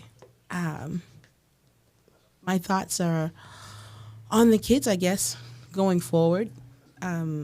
Everybody's growing up really fast. Everybody's age 1 to 14. I got a 14-year-old girl. Wow. A woman. I'm like, she's a woman. She's taller than me. Yeah. So at 14 and a half, she can start getting her driver's ed. Exactly. She brought it up to me first thing. So watch out in the spring. Coming to a road near you. I gotta build a house and buy a car. And buy a dress. And December gift. And December gift. And a dress. So I need to raise a woman, right? Like I need to present a woman to the world. And I need to be something that she can emulate. Help us all. There's so many things there. So, and then there's the 12-year-old boy. Yeah. The boy, I know. I could use this time right now to talk to everybody and say, if you know something about concussions and how they feel, okay? Because the 12-year-old just took on a tackle back in September. Yeah. Got concussion and has not recovered. So I know people are healing and I know people are finding help and there's a million avenues to search down and I'm praying and I'm taking and we've, tell me what you know. Okay. Yeah. Please. Contact at fightlaughfeast.com. Yeah. All right. Give me your cures. God is using it. We get to spend a whole lot of time together, me and this guy, and maybe we hadn't spent enough time together before. So then we use this as a time to actually spend that time together. It's been a blessing. But I pray God use that, like you said, to build him, use it to draw him to himself, use this time that's alone with mom and a 1-year-old who loves him at home. Esther thinks that he belongs to her now, so it's real sweet. But I pray this new year finds him well, right, in the faith and well in his physical body. And got some singers around the house, They got actors and singers and dancers, the 10-year-old and the 8-year-old. I mean, I got a lot of great little minds around there, and so it's been really fun to watch them grow. And I pray God helps me to just pour into them, and just bring that crop back to himself, from whatever things we come through this year.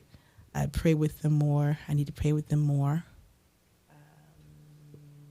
And the thing that has hit me, I was talking to Gabe, I think we might have talked about this too, Pastor, but no one is ever disappointed when someone takes their child and takes them out of school and then starts training them to be a gymnast, or to be a special, joining the Olympian or join the NBA, or what all he does is like he has a tutor, he learns the stuff, and then we're going to put him in the NBA. So you got Richard Williams, Serena and Venus's father, who created a 72-page plan that he followed with his 2 girls. He said, I'm going to build. He told his wife, we need to have 2 daughters because I'm going to build the 2 greatest tennis players to ever play the game. And nailed it. And all I could think about when I started listening to him tell this story this was Hannah. Lord, the world has gone insane. Your priests are tripping. Yeah. Give me a child that I can give back to you. Right. Give me a child that I'll give that child to you, Lord, and you can take that child and change the world with this child. And I was thinking, my goodness, we get the general concept of educating our kids, but what we haven't understood is that they're arrows, which means you shoot them into a direction, to a particular place, to cause damage.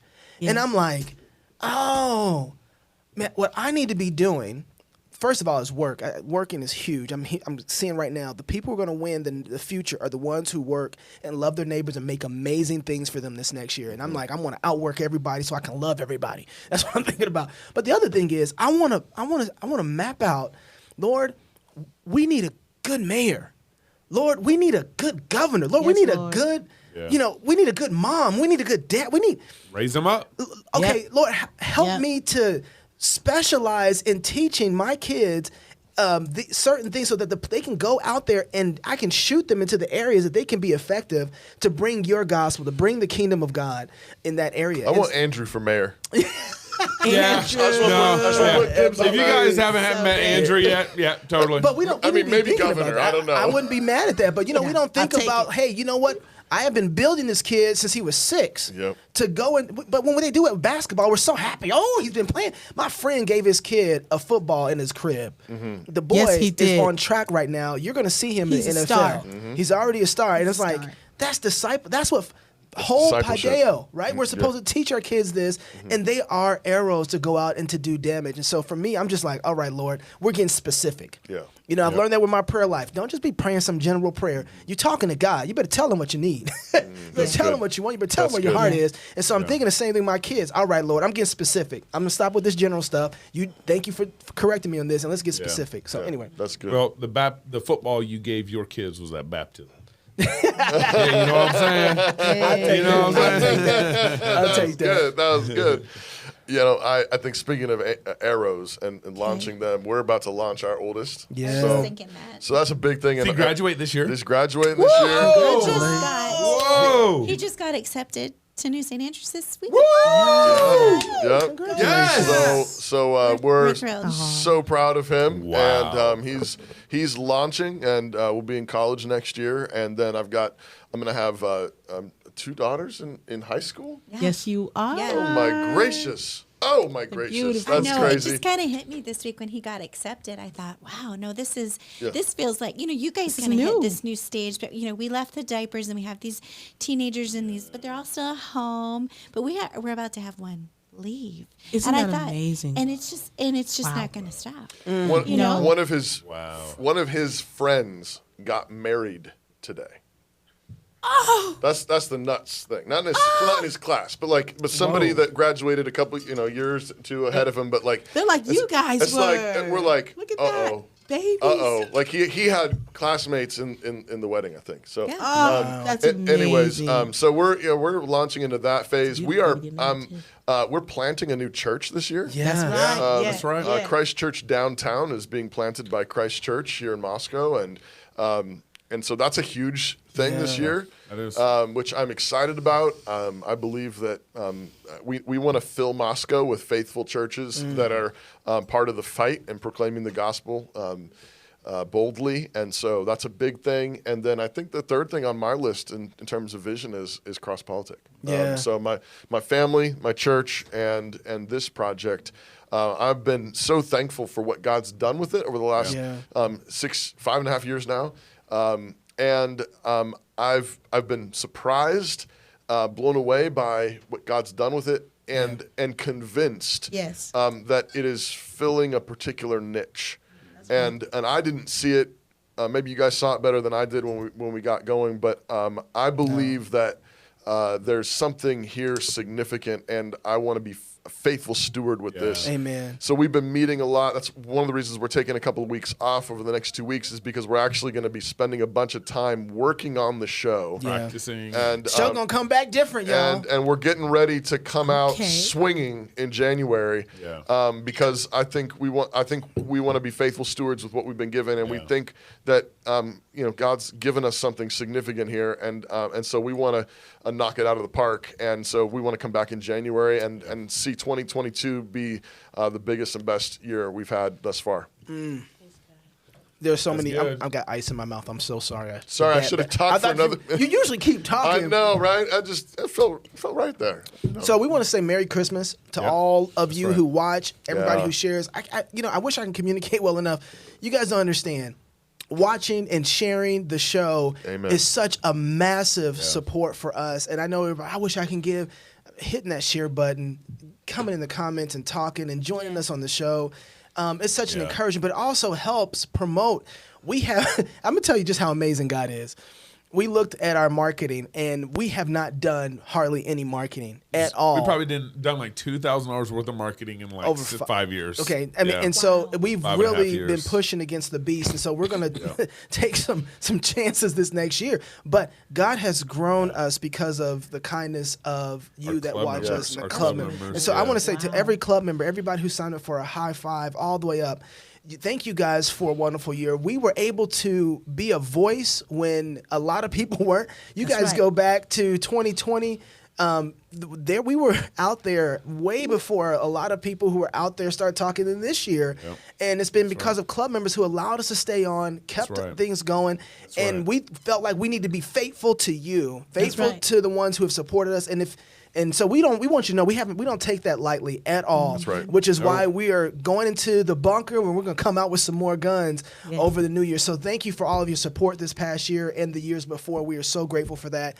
And we look forward to being able to bless you and continue to be a voice as the new year comes into effect. So with that. So I think we'll be back on air January 5th. So midweek fix. January 5th. Okay. So with that said, Merry Christmas. If you're single, get married. If you're married, have kids. And if you have kids, go baptize them. Until January 5th, love God with all your heart, soul, mind, and strength. Love your neighbor as yourself. Go fight, laugh, and feast. This is CrossPolitic. Merry Christmas, y'all. Merry Christmas.